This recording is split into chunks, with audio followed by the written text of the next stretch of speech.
Boom. Hello. Welcome in to Journey Through the Gate. Walk right on through that gate. We have a ton of gatekeepers here tonight.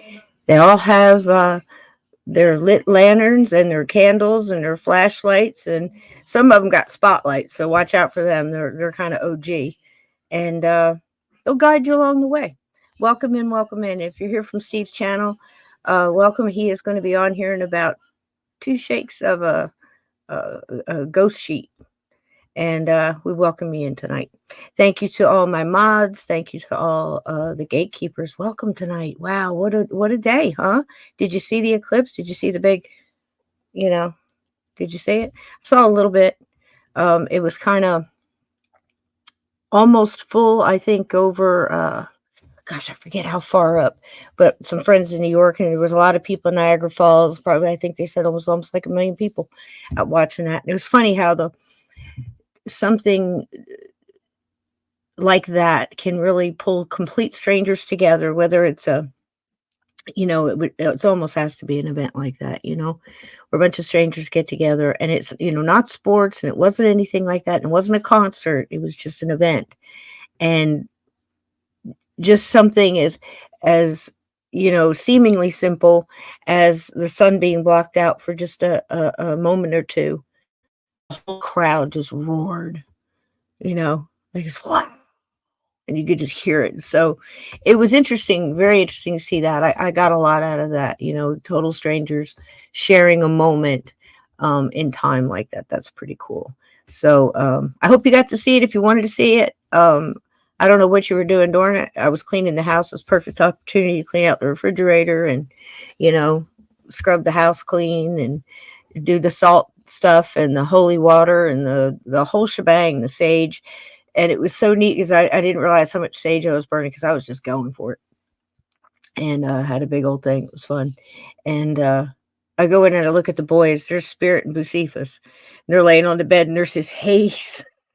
This layer of sage just hanging about a foot above them. The boys are just laying there. Like if they had lifted their heads and, and sat up, they would have been right in it, so it's in the fog. Stay down, stay low. It's in the fog.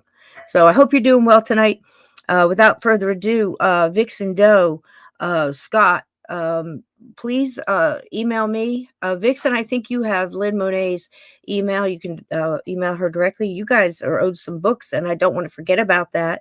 So please email me if you don't have her email. It is omnipresent, something else, gmail.com. I can look it up if one of the mods can find it and put it in the link. That'd be great. But if you can't, just email me at journeythroughthegate@gmail.com. And we'll get you those books. And thank you again for the lovely donations. We can always use it here. I thank you very much. So without further ado, tonight I have, this is going to be fun because I have two friends with me tonight. And we've known each other a little bit. But Steve actually introduced me to this fine fellow we have on tonight. And so I'm going to bring the old rattlesnake in here if he gives me a thumbs up. Oh, I got one. So without further ado, ladies and gentlemen, Mr. Steve Stockton. Hey. With an introduction like that, I feel like I wish I had a better show for these people. How you doing, sweetie? I did you look bring beautiful. My lantern, though. You had your lantern? Oh, that's wonderful. Blow it beautiful. Out It's beautiful, man. We need all the lights on, right, hon? So where did you spend the big event? What were you doing? You recovered in full I was sitting here with Nicole peeking out the window. Yeah. It was kind of a non-event here in our part of New England. We weren't in the path of totality, as they say. So it was only a partial eclipse in our neck of the woods, but it looks kind of eerie out there nonetheless.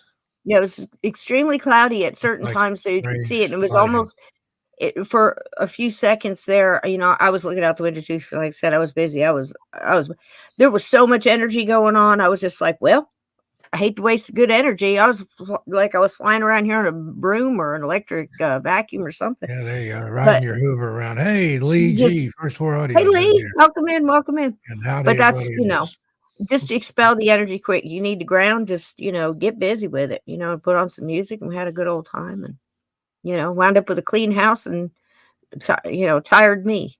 Like Modern witches exhausted. ride their Roomba.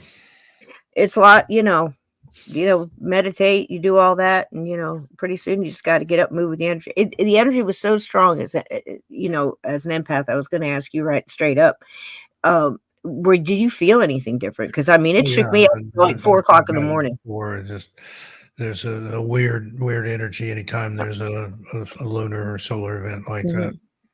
I was up at 4, and I'm like, might as well get some stuff done because that's the Yep. best way to expel it and ground and just get busy. So welcome everybody in here. Would you like to introduce our guest tonight, Steve? I would. Who is it? No, I'm kidding. I'm kidding. Joining me tonight is my good friend, fellow author that I introduced to these two, and that'll be two people on the show tonight that I've Mhm. encouraged to write books, and they It's did. true. My friend from the UK, to the Cornwall area, Yes. Mark Anthony Wyatt. Here you Have go. talked You to you, ready, Mark? Mark. Come on in. Are you Hey, hearing Mark. me? Hey, buddy, how you doing? Hey, Good to see you. Thank how you you very been? much. Thanks for inviting me on, Cisco. And I noticed you've got newlywed, Steve. Yeah. I haven't talked to you in a while. I got married last July, and I live in New England now. These guys, right. these boys have seen each other for a hot minute, so just let them go on. Yeah, And there go ahead, might be some time. Get caught up. Get caught up. Yeah, I mean, it has been a lot of difference. When was the last time you were on with us, Mark? I do actually. I vaguely remember 2 years ago speaking to Steve not that long ago. Maybe. Wow, I don't even think I got to New Mexico the last time I messaged. I lived there for a year, so it's been a while. But yeah, I've got some stuff I want to tell you apart from the show. So message me or email me, and I'll clue you in on everything that's going on. Okay. And there you go. Thank you. And there you go. So author, experiencer, you've been on the show. You've told us about. They're very similar. These two gentlemen, as far as I like to call them keeper of the tales. Because you guys both went around and collected stories, and even if it was, you didn't set out to do that, you started to do it naturally, both of you, didn't you? Yeah, I mean, I didn't really know, to be honest. I didn't really know what a folklorist was. You just do it, don't you? And then you realize, oh, that's what I am, kind of. So, yeah, I started doing mine just because I wanted to leave some sort of. I didn't think many people were interested in it at the time, especially not my family or old friends. They weren't into this stuff at all, and I just thought, well, I'd like to write all this stuff down that's happened over the years, and maybe in a couple of generations' time, somebody in my family might actually be into this stuff and go, oh, great granddad Mark was a nutcase, just like me, and he had these things happen to him, Yeah. So. And it kind of runs in your family. You've got that stuff in your bloodline too, a little bit, and so does Steve. Yeah, well, my dad saw something, which is what sort of set me on the road, I suppose. But he wasn't really into it. I mean, he sort of read, he read sort of, what's his name, Algernon Blackwood and people like that. He loved all that, but he certainly didn't go looking for it or didn't speak about it a lot at all. Other than that, not really in my family at all. Not that I know. I mean, obviously, go back a couple of generations, they may have experienced stuff and I wouldn't know. Yeah, true. And similar, I was kind of opposite in that direction because I suspected that people in my family probably had a lot of abilities, suppressed them, and then didn't want to talk about it. And the situation I was in the farmhouse, Dad didn't want you to talk about it, and everybody didn't want to make Dad mad. Believe me. So it was one of those, and I always kind of envied Steve a little bit because we like to compare our travels a little bit. We both started around the same age, just about around the same time, and he got to grow up in a place where his granny well more than understood. She had the abilities, and she and put it right out there in the open. She did cards, didn't she? Yeah. Steve? She read playing cards. She wouldn't touch tarot cards, but she read playing cards that she'd marked up herself. But it was kind of like a Lenormand deck. And she also read coffee grounds, tea leaves, entrails, animal entrails, phrenology. She could tell stuff about you by the bumps on your head. And she was well versed in all that Southern Appalachian style. And your mom too, she certainly didn't hide it. You guys, were always doing a little bit of spiritualism kind of feel in it, and that's nice. Grandmother's family, they were involved in the spiritualism movement around the turn of the last century. So when my mom was a little girl, she was born in 1927, but growing up, they had seances, table tappings or table tippings, Ouija boards, all kinds of stuff. So it was just their normal. And, they didn't think about other people don't do this or don't have granny witches in their family. Right. So what was your heritage, Steve? Was it English, Scottish, or? English on that side. Yeah, they were. I don't remember the place in England that they came from, but they landed in the Cades Cove area, the Smokies, and that's where my grandmother was born. But they're fresh off the boat from England. Right. Let me address something in the chat real quick, guys. Excuse me just for a second. A lot of people are getting unsubbed from the channel and getting unsubbed from other. And hey, Travis, welcome in, honey. Unsubbed from other channels. It happens to me all the time. Now, let me make the differential there. Some people have like a membership and they get unsubbed from that. And then some people just get unsubbed from the channel straight up, just like old, regular inner tubes, sub into a channel.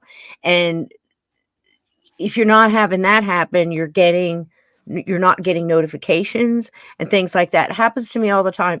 And sometimes it means you need to update if you're using an app on your YouTube or laptop or whatever. And you just need to go in your settings to check and see if it needs an update. And sometimes it's that, and sometimes it's exactly what you think it is. It's, the monkeys in the control room pushing buttons again, so just go ahead and check channels that you care about. If you're not hearing from them, when most people drop. And, I'm sorry that's happened, but I promise you it's not me. And I also had another problem with people like in the comments after a video has dropped and it's on the regular playlist or, on the regular roster, let's say, that they're putting in comments that are disappearing. I don't ever take off comments. I think I've done that once in I don't know how many years. So, actually took it off. I usually, if you're nasty, I just ignore you and let you sit there in your own juice. But, if it's something else, I don't take off, I might say something like, hey, can you, find another way to say that perhaps or whatever. But just to take you off, I wouldn't do that. I'm a big First Amendment person, So anyway, there's that. I just wanted to make sure you guys knew it wasn't me. I haven't put anybody in the dirty sandbox yet. And we haven't had to make any, bake any shut the fuck up cakes in a while. So there you go. But if you don't mind, we're going to go ahead and sling some bacon at our guest. He's never been on here with you. And I want him to just feel the love. So sling your bacon. If you're not the bacon person, the broccoli is fine. We have a couple avocados in the chat. It's all love. It's all love, Mark. So we're going to start slinging it to you. And if we missed anybody in the chat, please, mods, I know you're making them feel welcome. And I just didn't want them to think that they weren't being heard. But I will throw some comments up here. And as we go, if you guys have questions and I don't see it, one of the mods will pick it up and put it in caps, so, and smack me around a little bit so I'll see it. I just want to point out that is secular bacon. You can throw it at anybody. You can. I was on one of my shows once. I had a couple of guys from Southern Shofar Messianic Ministries, the Messianic Jews. And they were worried, like, why are people throwing bacon at us? I'm like, it's okay. It's not a religious thing. No insult intended. Nope. And if you don't want it, you're welcome to throw it back. We'll take it. We'll take all that love right on back, and we'll cook it right crisp and enjoy it ourselves. So, I'm not very good at multitasking, so I won't be able to do the typing as well. That's okay. I'll read them for you. 60, what do I know? I'll read them for you. Look, here's Vixen Doe. Hello, love. How you doing tonight? Hey, Good old Pat in here. Another New Englander. And so Adam said he unsubscribed from himself. Oh, you unsubscribe yourself. Am I reading that wrong? Is there a comma in there? I unsubscribed from myself. Oh, from yourself. Yeah. Can you do that? A lot of times you can fix those notifications, turn them off, and right back on, and then they'll work. Yeah, and again, a lot of times I was getting mad, but it was an update. After the show's already over, then the notification will pop up. Right, and then another time it wasn't the update, and then I had Floor Audio. Yeah, he's in Southampton. He does music is he? for my channels. I know Southampton quite well. Yeah, he has Travis. Still good to see you. 3 live shows a week over there where he makes music. He's a very talented musician, right? Singer-songwriter, composer. Oh my goodness, is that sushi? What is that? You know what? It looks like candy bar. Is that a chocolate bar? I can't tell. Steve, what is tell that? Let's see on the. Is that? I think it's a salute and chocolate. If so, Adam is just going right after my heart. I mean, yeah, it's chocolate bars. I had to look on the YouTube side for whatever reason. StreamYard doesn't display. Unless I'm wrong. Right now, I'm happy, so don't correct me. Just let me believe it's chocolate and a salute, and we can move on. Can I just do a shout out to a friend of mine from if he may be listening, because I told him about we were on tonight. You probably know of him anyway. Have you heard of Dark Notes podcast? I think I have. Yeah, they're pretty good. I like them. It's wonderful. Shane and Lisa. And are they Shane in here? Did I miss them? I don't know. He might be. He might be coming up. I did say that it was a live show, and Well, hey, Shane and Lisa, if you're watching live or if you're watching on the replay, if you're out there and you want to jump in this chat, come on in, and you can make fun of Mark while we're here. Yeah, he's a good guy. I've interviewed him. Laugh behind his back. It'd be great. Very interesting guy. So there we go. All right. So anyway, that was my point. Was that the three of us grew up in different, obviously grew up in different situations, and how different our experience getting into the paranormal is. We've got now, I don't know if I was a collector of stories as much as you guys were, where you kind of got them together and, trying to keep those stories alive in the culture, around where you were. Mine was mostly just having experiences and trying to understand them and trying to sort that. But it does make a big difference. And I'm sure a lot of people in the chat can pull from that and say, think about, a lot of times people right now are trying to find ways to be creative and, keep busy and keep those juices going and keep those abilities exercising. And one of the ways to do that is being creative, being a writer, writing stories, being an artist of any kind. And I think Mark will agree with me here. It's not something necessarily that I chose. I think it chose me. And the same with the paranormal. People ask me, why do you pick that kind of stuff? I didn't pick it. It picked me. Yes. So true. Yeah, I think similar. Yeah. Similar. Because, it's like, as everybody asks, what do you call yourself? Especially you do a lot of radio shows, you do whatever. And the first thing they say is, are you a medium? And I'm like, no, I'm kind of an extra small, But, you try to get out of it. Certainly not an expert. So I made up paranormalist because nobody knows what the hell it means. I like that too. Sounds professional to me. Yeah. Hang out a shingle, Now I'm seeing it everywhere. So paranormalist. Paranormalist. Have fun with it. Paranormalist is in. Yeah, but I found it very interesting that you guys collected other stories. It wasn't just to keep the culture, but your interest. Both of you delve into deeper. You take a lot of different exits and go through doors that I kind of go through and look in and go, oh wow, that's pretty cool. One day I'll study that and really try to understand it. Your fairy, your lore, and things like that. I know surface things about those. Some of them might go a little deeper than others, cryptids and stuff like that. But it's very interesting how you both chose to do that as well. And then Steve, you were first because he knew you first before he met me, and he talked you into writing. And which book was that? Was that the Wyatt's Weird World? Wyatt's Weird World, yes. Which I very rarely pick it up now, but it's I can see it from the bookcase here. Can you?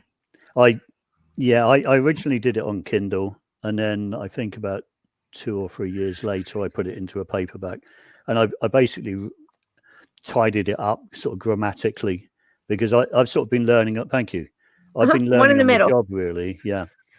But that book wouldn't be here. That's you need possible. A copy of it.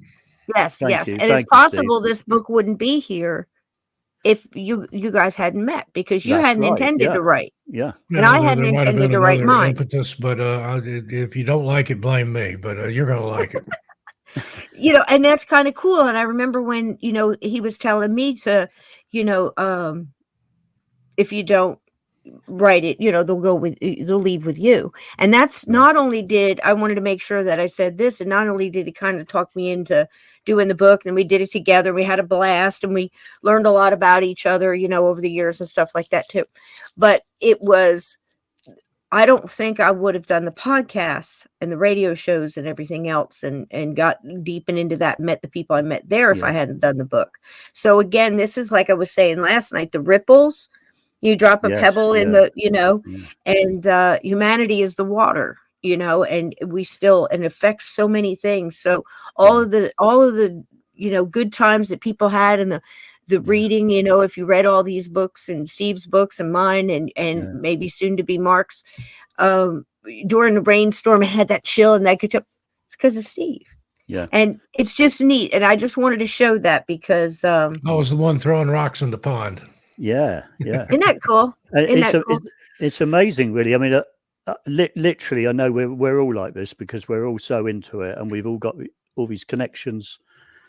Steve sort of got me going. He sort of poked me into sort of doing it. Sometimes really. That's all you need, is that friendly little push. Like, yeah.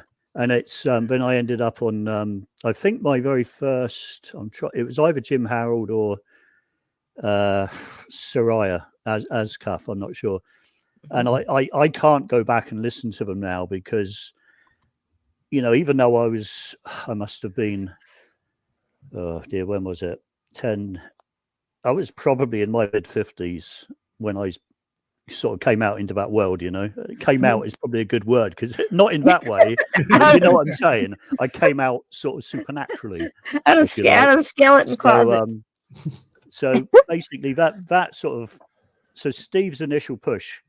UFO, not to interrupt you, but UFO Bigfoot says thanks for the shout out. I don't know if you can see the chat or see the screen when I put it well up done. Hey, I wanted to make sure you heard Thank it. you, Shane. I appreciate it. There you Thank go. You. So anyway, like you said, there's like ripples in the pond and so on. And from there, it sort of just grew and grew. But now the big thing, I'm not going to go into detail on this one tonight, but the really big thing about that was, and I suppose if I think about it now, I have Steve to thank for that as well, is that I would never have met Janice if it wasn't for writing that Wyatt's Weird World. Yeah. Wow. And I've actually just recently done a podcast. Now I'm not going to go into detail tonight, I promise, but I recently did a podcast about a week ago with somebody who's not really into the paranormal. They're sort of into it, but they're more into like relationships and romance and all this. It's not really my thing, to be honest. And they've got like PhDs in all this. They're over on the sort of mind, body, spirit side of things, really, which is slightly different, I think, to what we do. But she interviewed us from a different perspective, and she wanted to know about what brought us together. And it was really, really odd. The things that brought us together, we kind of met before we met. That's all I'm going to say. So we sort of knew each other. I can't even begin to explain it because it would take too long. And from that sort of seed, we eventually met. Now I should explain, she was in America, I was in England. And now it's what is it? It's 8 years later. Has it been that long? That's what I was wondering. It seemed like it was. I've been back and forth a lot, obviously. Right. But yeah, it's been a long time now. And when I listened to those early podcast appearances, I was quite, I suppose, shy. And now, to be honest, I've just got to the stage, like, if they don't like me, they don't like me. I don't give a damn. Yeah, that's where I'm at. I mean, I am who I am. And we can say this on here, but like it or don't, I don't give a shit. I'm doing it's like, this is what I've learned. What I'm doing. This is me. This is as real as it gets for me. Yeah. And, instead of Believe It or Not, Ripley's Believe It or Not, it's Stockton's Believe It or Don't, or Listen or Don't, or and I appreciate every single one of my listeners and fans. Me don't too. Get me wrong, but I'm doing it for the missing stuff. I do that for those people, for the missing. So that's my. And I think people appreciate that, because if you're not real and you're putting on airs and you're putting on this, like, if you picked up, how many different actors do we know that put on a persona, and then as soon as they go behind a curtain, or somebody totally different, and I've heard that multiple times, and, going to Paracons and meeting people and doing things, they always say, you're exactly like you are in real. I'm like, I don't have the energy to be somebody else. I am so exhausted over 3 days of, doing energy things and doing other stuff and helping people and giving them as much energy as I possibly could spare to get them through different things they were going through the past couple of days. Because, the energy was really, people didn't know how to sort the energy, and just doing that is exhausting. It takes a lot out of you. You know what I'm saying? So it's like, I don't have the energy because of the direction that I pushed you. That's what a great story that is. Oh yeah. How cool. Similar situation here. Yeah. I wrote that book and then met with Cisco, and then she encouraged me to start a YouTube channel, even named 13 Past Midnight. I started that, and those narrations over there was what got me on the bigger channel. And my wife was a fan and a listener over there for like 3 years before we even knew each other. And you might not have met Nick. And might not have met her, and here we are. And isn't that something? I have to brag a little bit. How's that for Ripples, chat? How's that for Ripples? 22 years younger than I am, never married, no kids, and has 2 master's degrees. I hit the jackpot. Yeah, one of the things that brought us together was, I don't know the exact bit. I think she probably has shown me, but there was a part in one of the experiences that I'd written out, which was about sort of really back in my real youth, and like experiences I would have at night where I felt I was astrally sort of flying. I was flying and I was seeing stuff I shouldn't have been able to see. And there was something about, because it happened sort of fairly frequently over a sort of period of time. And there was always the same feeling that used to come on to me. And I'd think, I recognize this feeling. And it was a bit creepy. But anyway, I'd recognize this feeling. But the way I described it in the book, I made sure that it came across exactly how I felt it. And it was that description. Janice said that she had to put the book down because it was the first time she'd ever seen it in print or heard anybody, when I sort of described it later on podcast, who explained it as she had experienced it. So it's not to say other people didn't experience the same thing or something similar, but the way I described it hit the nail on the head for her. And that's really what it's all about, Mark. Because I mean, when we're seeking books and we're in that library and countless school libraries, public libraries, and you hit that connection like that, it's bam, just, that's zap. It's just like, wow. I hate it's so overused, but it's like the holy grail of experiencers and truth seekers and what the heck is going on seekers. You know what I mean? Like I was saying earlier, people, you can't. They're asking you what your title is. I'm like, look, I'm not a ghost hunter. They usually find me. I have never found anybody that does it kind of like I do. And I don't really have a title. It's almost like I'm here and the spirit guides know they're going to, put me in a situation, and it's insane. It's insane. When you hear people on various paranormal podcasts, and I'm not knocking them because we've all got different experiences. Right. But sometimes, and they'll be great. They're usually great, and I love to listen to them, but they'll say, the host, whoever it is, will say, tell me about your experience. And they'll tell them about the experience. Has anything else, at the end of that, maybe 20 minutes, 25 minutes, whatever, has anything else ever happened? Well, there was just this one other thing, maybe 2 other things. And then I feel, I don't know what to do with that, because I've had it all my life. Right. I've had these things. And some of them are just little things, tiny little things that are inexplicable.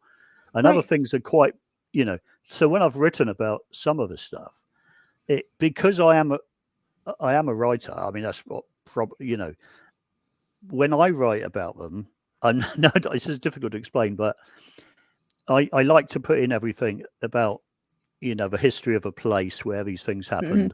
And I like to put in, what I was doing that day, why I was there, who I was with, what the weather was like, whatever, because I love it. I love that side of it. I don't like, if I pick up a book of somebody's experiences and they just say, I went to this 13th century castle and I saw this minstrel, and and that's it. That's all you. That's what you got. Yeah. Because you want to describe it. You want to give it depth. You want to give it layers, and that's so important in the paranormal. I believe. I don't know. I'm sure Steve would agree with this. But on the other side of that, but if you don't put that, Mark, think about how important that is, because what if you saw that ghost because that ghost connected to an energy you were going through a similar thing that Earthbound was going through, and that's what drew.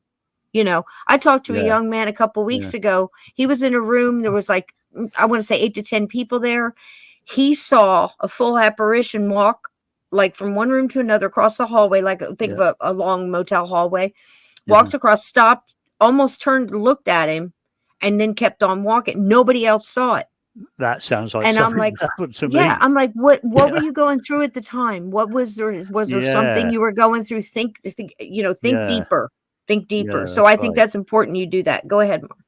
No, I was just going to say that almost like the way you described how they walked across and they actually had some sort of eye contact. I've actually had that.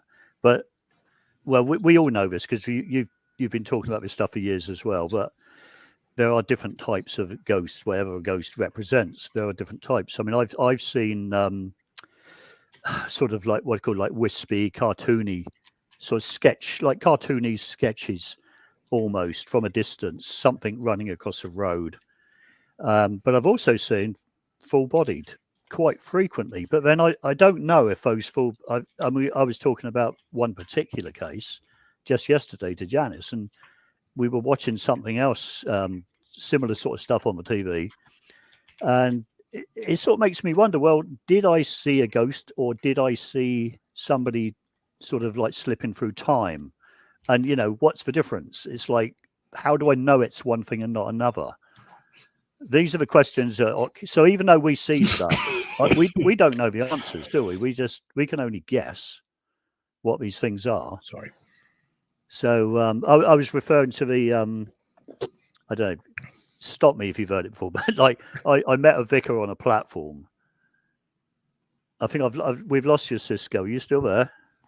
I'm here. I'm sorry. I muted myself. Cisco mute. Sorry. Yeah. I put a question up because I didn't want to forget it. Kat's asking a question, but I think we're going to go ahead and answer that with the outline that Mark's kind of got for tonight, because he's going to tell us a little bit about some hotels. They do a lot of traveling. They go visit hotels. They're both very interested in the deep history and everything else, just like all three of us. I'm not a lot of you guys too. Yeah. So we're going to get all to that. What I wanted to do was kind of catch up and get that little ripple effect thing, because it was so important to go with last night's message and everything that's going on in the world right now. I want everybody to realize that, you know, you choose what kind of ripples you send out. This is so important for right now, you know, and each one of us sitting here has had the experience and then had the experience of trying to put that into words, put it into description, with full hearts and intent of this is how it happened. This is how it sounded. This is what it smelled like, felt like. This is what I was going through that day. I thought at the time it might be this, but all three of us have sat on podcasts many times together or separate or in any combination and learned something very important to paranormal: to step back, 40,000 foot view, and look at it from another vantage point. And these three guys I trust to do that with, as well as others. But this is a great panel. We've learned a lot just from telling each other stories and going, hey, did you ever think about this? Like Mark just mentioned about, you know, what the weather was like. It makes a difference. Yeah. And I've had people get after me for that. Say, well, you know, this guy's obviously just making it up because nobody has that kind of recall. But I can obviously say the three of us here, when we've had those experiences, we remember every little infinitesimal detail about everything that was going on. What about this? What about this, guys? Before I forget it, he froze out. Trees. I have that kind of recall, and I know you guys do too. Yeah, absolutely. I'm sorry, honey. You kind of were glitching on me, but I got what you were saying. That's what's so important about this, but also this. What if our souls just, let's color out the lines tonight. What if our souls knew we were going to be doing this and knew it was going to be so important, so made it profound, helped us remember, or spirit guides come along and maybe, you know, it's important for you to remember this at this moment. This is going to be profound for somebody else in the universe or whatever. We don't know why. We just do it with trust and try to treat it with integrity as best we can. Well, like you say, it comes back to that ripple effect. Further down the line, it might help somebody else and so on. But just getting back to what you just said about the detail, Steve, about talking about the detail. I, not so much in recent years, but when I first sort of got into this and started talking on podcasts and stuff, I remember reading a comment somewhere, and I shouldn't have taken it to heart, but basically like that. So when you're a writer and you sort of enjoy that process and you like to put it all down, you like to recall things and so on, you like to give a full, because I've always been fascinated by, and I still am, by writers and art and so on. I'm you know, into all that. So I sort of would aspire. I think the best word is aspire to be like as good as they are. I'm not, but I will aspire to until I die. You know. So I write in that style, and I try to write like all the people not necessarily paranormal people, but people outside of the field.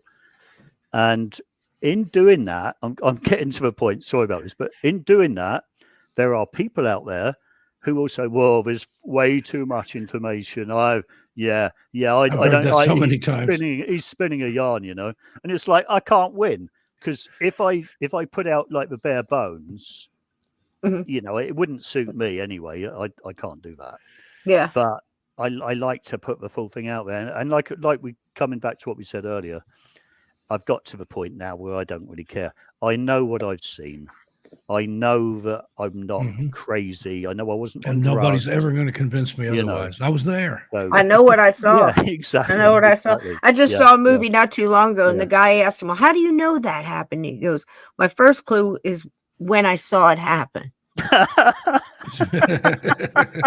You know what I mean? And there it is. Paranormalist 101. When I saw it happen. And again, I got in trouble. Well, I didn't get in trouble.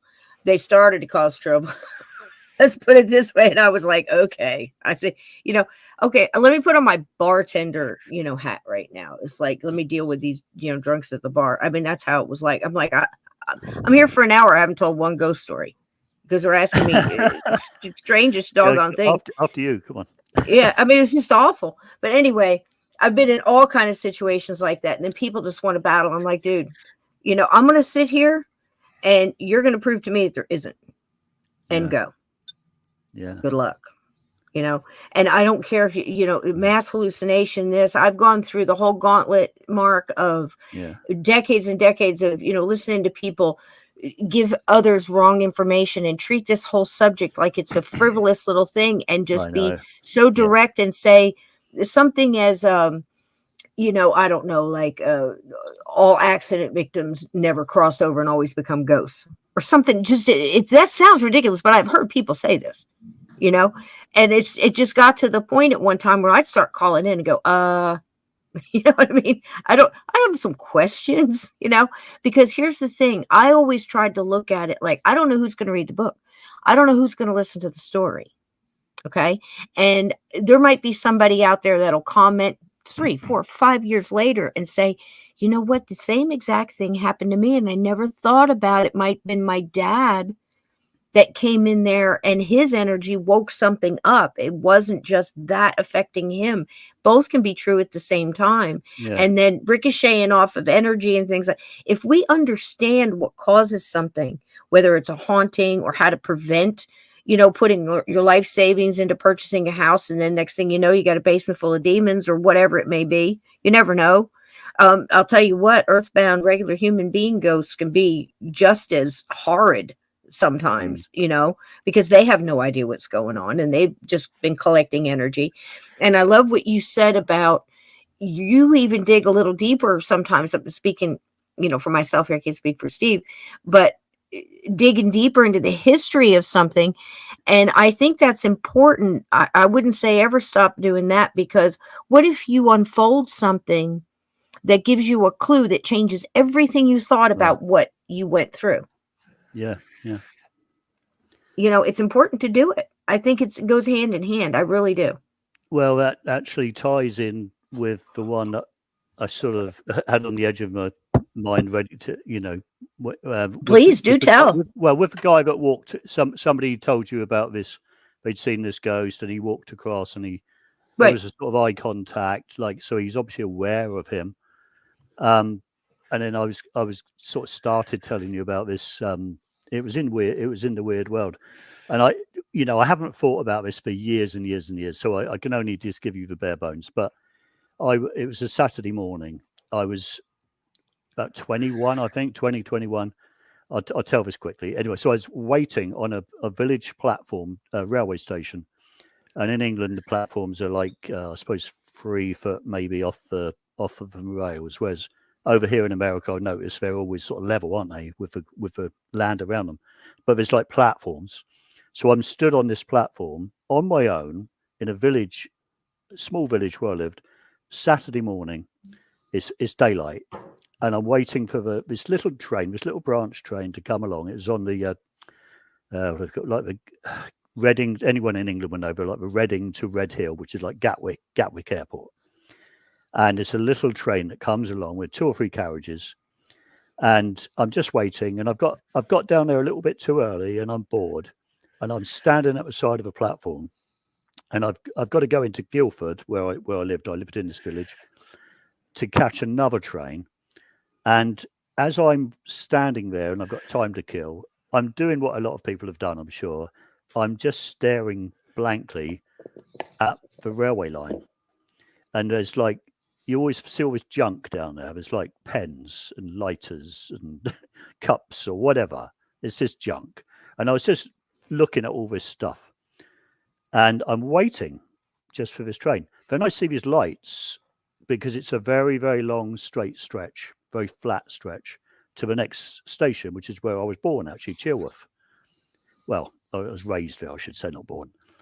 And the lights are getting closer and closer as the train's getting closer. Now, in this time that all this is happening, a vicar who I didn't recognise, and I lived in a small village, and my best mate's dad was the vicar, so I knew the vicar.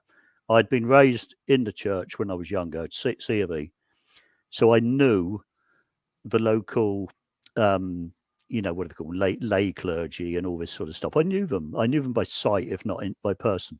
I knew the vicar really well. He was a friend of mine, my mate's dad. So this guy, I did not recognise him. He had the dog collar on, the C of E white collar, and he started speaking to me. Well, no, I've missed a bit. He come over. There's a footbridge on this village station, and I didn't see him come over. Now, he had to have come over that bridge, and it would have taken him, I don't know, 5 minutes, 10 minutes to walk down a slope on the other side, a long slope, and then basically come up over one of these sort of sets, a footbridge that sort of goes up one side, across the top, and then down in two sections down. And I would have seen that guy, even though I was looking at the railway line, I would have seen him come down from the other side, which was the side I approached it from. There's only 2 ways into it. And he did not come from behind me. He would have had to have passed me to be where I first saw him. I first saw him somewhere near the bottom of the footbridge on my side, but not by it, walking towards me. Just suddenly, I didn't see him appear, but he's just suddenly walking towards me. And then he came over to me. He stood really close and he started talking to me like he knew me. He mentioned all of my family. He knew them all by name. And I can't remember full details now, but he did mention all my family. And all the time he's talking to me, I'm thinking, who are you? How do you know this? But I didn't ask him because he's just like, he's asking all the questions. And as he's talking to me, I see these lights getting bigger. That's where that come into it. I see the 2 lights from a train coming in. It's like an electric, unit. Mm-hmm. And they're getting bigger. And I probably said something to him like, oh, the train's coming, Mm-hmm. And he stood and watched it with me, hardly said much. We then got on the train together, and it's difficult to explain what the carriages are like, but they were like, you sort of go in a little corridor, you turn left in the middle, and there's like little tables with 2 seats either side on both sides, and then there's another lot and so on. I sat down on this, actually I was facing where I'd come from, opposite him. I'll be right back. Okay, babe. And so I'm sitting opposite him, and by this time I'm wanting to know a little bit more about him, but it was like he was tired out, and he'd said everything he had to say or whatever, and he was sort of drained of energy. That's how it came across. And he was looking out the window. It's a very short journey from this village, Shalford, into Guildford, very short. And you go under one little bridge, go past these meadows where you can see the village church in the background, like about, I don't know, a mile away maybe. Mm-hmm. And then you sort of go around a bend, and then you go under a very, very long tunnel, and then you come out in the town, and you get off and change trains. So I'm sat there opposite him, and I'm trying to find out maybe a little bit more about him, but he's just looking out the window now, and he's sort of like in a dream state almost, and he was saying odd things like, "Oh, they're just like something like they're just like I remember them," which was a bit freaky when I look back at it. Wow. And the other thing was there was a young couple, and at this time I think I was about 19, 20-ish, something like that. I would know if I looked it up because I researched everything that happened. And this couple were probably around my age at the time, just a young couple, and they were watching me sort of interacting with this old vicar. The vicar was about 60-ish, I'd say, quite heavy set guy, quite a big man. He was as tall as me, and I'm 6 foot, but I was quite a skinny kid. And he was like twice my size, but not height, just big. Very short hair. I remember that as well. Very, very short hair. And they're sort of watching me. They're not talking, but they're sort of maybe a little bit giggling occasionally. But they're sort of watching me and then looking at each other. And they never actually said anything to me. But it wasn't until afterwards, and I thought, well, I wonder if they were connected to him somehow. Maybe they were connected, or maybe they couldn't see the guy that I was talking to because he wasn't there. And you didn't know that at the time, because he's appearing to you, as a person. I mean, you can't see through him; he's not translucent. But you said he appeared tired after. It was almost like he had used up so much energy talking and telling you all the things. That's wow. Right. So how did that end? Now he's sitting there. Did he get off? Did he? Yeah, that was a really weird thing, because I knew there was something not quite right about it. It just felt weird.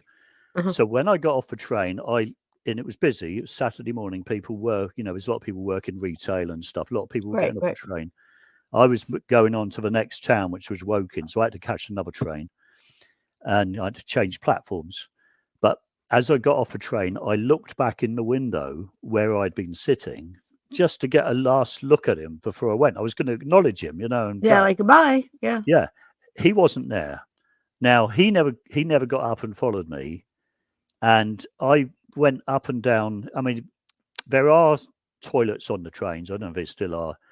One of the things that went through my mind was maybe he went into the little cubicle.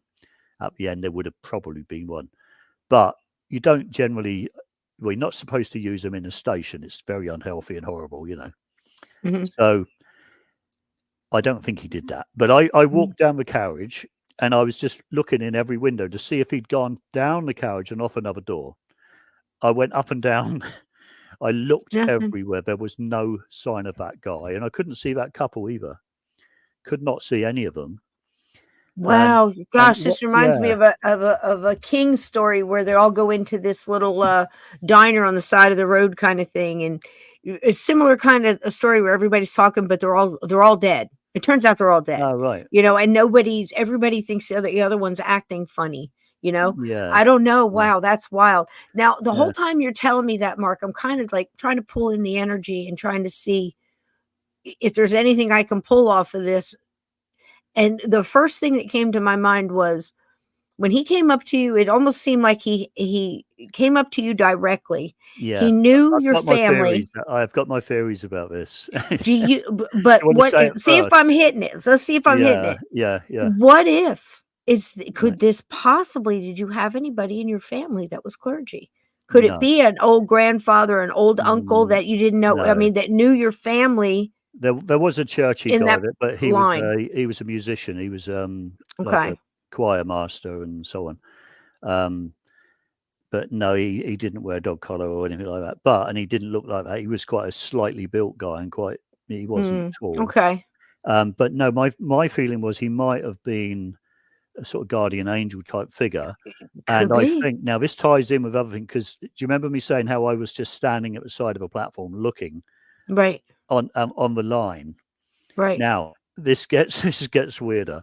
So I wondered, I think somebody actually suggested this to me after, when I'm going back years now. They said, well, maybe it was a guardian angel and they saw you looking at the line with a train sort of about a mile away, but it's coming. Mhm. And they maybe thought that you were going to jump on the We're going to line. jump, yeah, and So stop they you. come down. Just do you remember that film? Fantastic, yeah, Wonderful Life. Yes, absolutely. It's very sort of Like a similar Clarence. situation to that. Yeah, Clarence. Yeah. Yeah. Yeah. So, But the only yeah. reason I would say no, unless you were, you Well, know, I wasn't. No. and you weren't, No. then I can't imagine a spirit guide getting that wrong. A spirit Oh, guide right. or a I guardian wouldn't know. angel or Yeah. anything. They would know ahead of time Oh, right. before you knew. You know what I'm saying? Because Right. they would start seeing you go Yeah. into that direction and do everything Yeah. they could to try to Mm. influence you not to and But away can I from just that. say before I forget, because I always Sure. forget little details, and then I think, oh, Go I wish I'd ahead. said that. So the other thing was, because of what we said earlier, but when I write these things out that happen to me, and I try to make sense of them for myself while I'm doing it as well, and by writing them out, it's like therapy almost. So you're sort of thinking, oh, and it makes you think of other things that you might not have thought of. Oh, that's probably what that was, or whatever. Mm-hmm. And I was looking at the history of vicars and so on in the village. Now, because as I say, I knew the local vicar. He's long gone now. He's a really, really nice guy. But this wasn't him. And there had been, when I'd have to look at it because I actually made notes. So I didn't know any of this stuff before I started writing it all down, the history side of it. But there was a vicar. Now, there's a backstory to this. There was a young lad. This is all verifiable, and I knew nothing about this. There was a young lad. He worked on the railways. I'm pretty sure he worked on the railways. And we're talking like 1860s or something like that. And he had a girlfriend in the village. This is a little country village that I lived in. And she was the maid or something like that for the local vicar in the local church, the church that I sort of grew up in, right? But long before I was around. And the girl, I don't know quite what happened between this couple, but the girl got a job in another village, which like 10 miles away or something, which in those days was a big deal because people didn't have cars and so on. Right. Or motorbikes. They didn't have them. So the young lad was upset that he was losing his girlfriend. And he had gone, I found all this just by digging and digging. Mm-hmm. He had gone to the local vicar who had employed the young girl to try and get the young girl not to leave her job. You know, it's for his purely selfish reasons. He was in love with her and so on. And he wanted to stop that. And the vicar evidently had a real row with this. You know, he was an older man.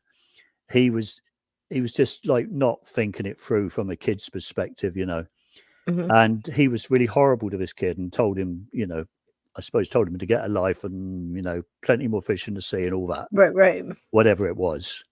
I mean, all we know is the vicar told this lad to sort of get lost and stop bothering the girl or something. So the girl went off to this other job, a live-in job like a maid. And the young lad was so upset that he committed suicide on that track where I was standing waiting for the train. Yep. Okay. But a long time, like, so we're talking like, I think it was 1860s or 70s, something like that. And when this happened to me, my little experience was like 81, something like that. Okay. And this was in 1860s. Yeah. So a long time before me. Right. But he'd committed suicide. Now, supposedly, the vicar, this is all in the local history when you dig, the local vicar felt so bad about it that he'd actually hung himself in his vicarage. Now, the old vicarage is gone.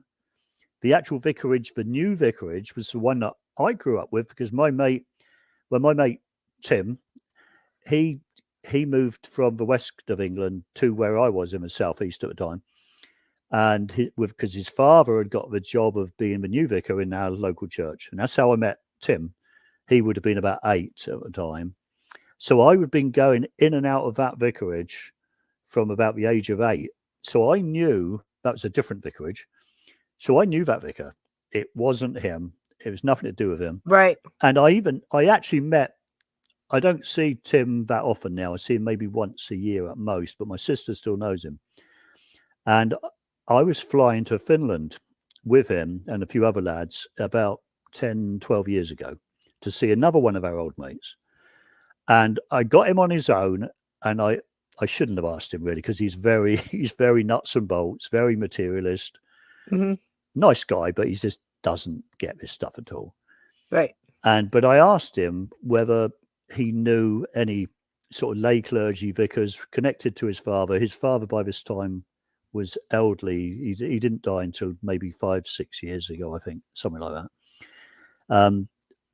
Described this guy that I'd met, told him the story. And because he's very skeptical about all this stuff and probably never had an experience like that, he went down that materialist route, like, well, no, I don't know who that was. It might have been somebody from another area, but Tim, how did he know about me? How did he know my mum and dad? How did he know my sisters? They just don't want to go there. But this guy knew everything. He knew too much. So it was just peculiar. Well, I'll tell you this. Now that you're saying that, I'm totally getting it. So he's on a quest. There's so many different stories this overlaps with, like Rob Guttrow's got one about a monk that felt like he, let a good friend down. Maybe got him killed by something he did, a mistake. So and that's what he does now. He's stuck in and he's stuck in this, and he's intelligent enough that when a medium with the ability that Rob had, he walked right up into it, and Rob stood there and had a little convo with him, and he said he knew what he was doing. He had been there almost this is like going almost 1,000 years. This guy, this is a monk from way back. Yeah. And he's like, nope, not done. And he's like, time is different. It's not about how long. It's about the rate, like a raising of the vibration, a changing of the frequency. And they just aren't ready. He wasn't stuck in a loop. And this doesn't sound like this guy was either. He said, like, he knew what he was doing. But another one, I'm learning a lot from this guy, Fred, who was